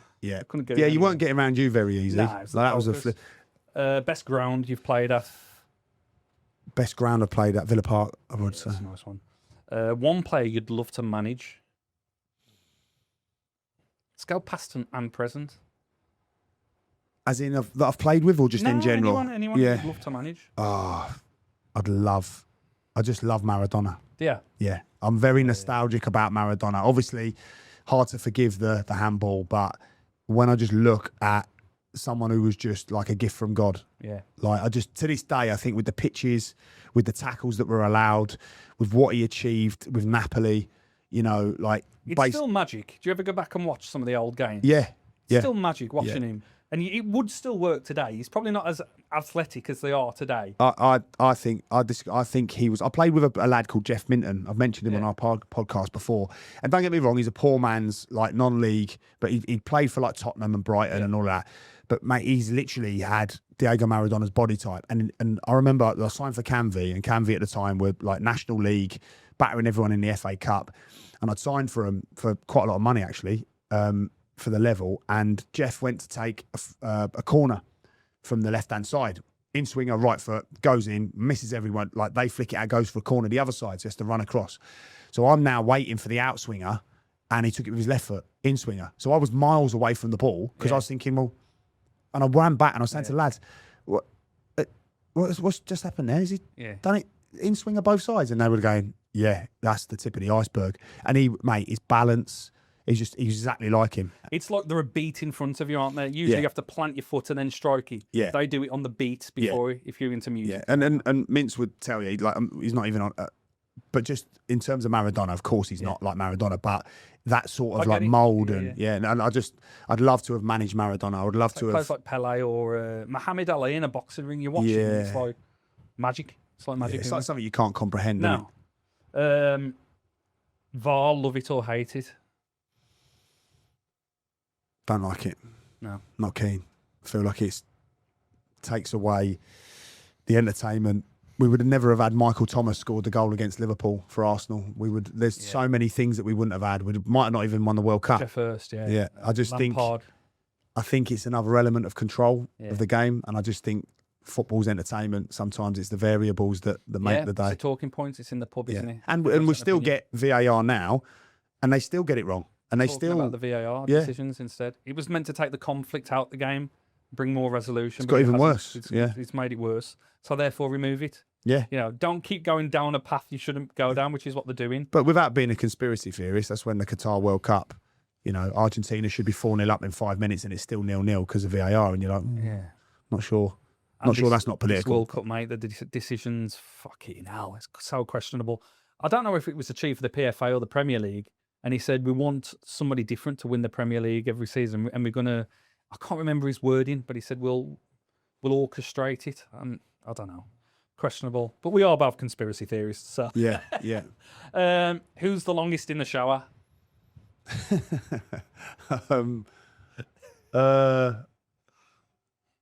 No homo. I don't know. I'm right up there, aren't I? Just because I like my shower gel. and Yeah, that. about 25 minutes Yeah, using there. yeah. Yeah, don't know. No comment. Oh, it's gone on the fence with that one. So you can't get on the fence with these. Proper, again, TikTok audience, this one. It's called the either or. So one or the other. Yeah. Quickfire. Okay. Beer or wine? Beer. Stone Cold Steve Austin or The Rock? Stone cold. Red or blue? Blue. Stay in or go out? Staying in. Football or boxing? Football. Money or fame? Money. Instagram or TikTok? Instagram. Morning or night? Morning. Holiday abroad or staycation? Holiday abroad. McDonald's or KFC? McDonald's. Trying to get a brand deal with that one. Yeah. Netflix or YouTube? YouTube. Text message or phone call? Phone call. Lose your phone or lose your wallet? Lose my wallet. 10 years younger or 10 million pounds richer? 10 years younger. That's an interesting one, isn't it? Yeah. Be loved or be respected? Be loved. Messi or Ronaldo? Ronaldo. That one's got me so much clicks, you know. I had Tony Morley on, ex-Aston Villa legend. He's got like 200,000 and everything. Really? Yeah, it's wild.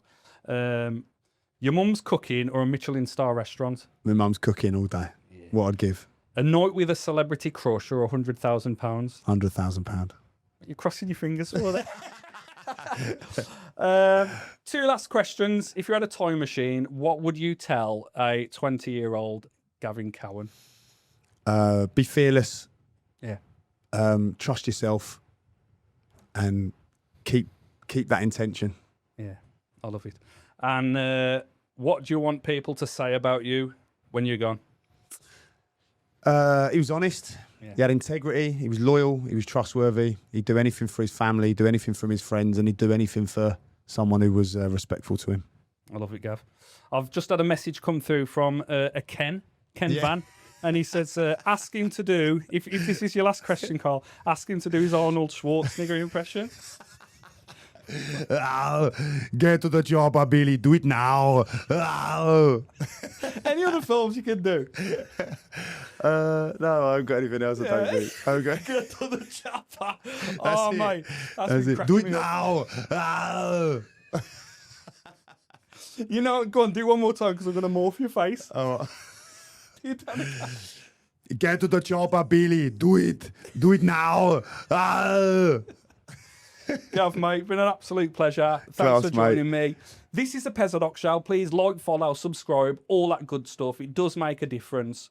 I wish you all the luck in the world for the following season. You too, mate. Thank you. And we'll definitely do it again sometime. Loved it. Anytime, mate. Cheers, mate. Thank you. Catch you soon. See you next time.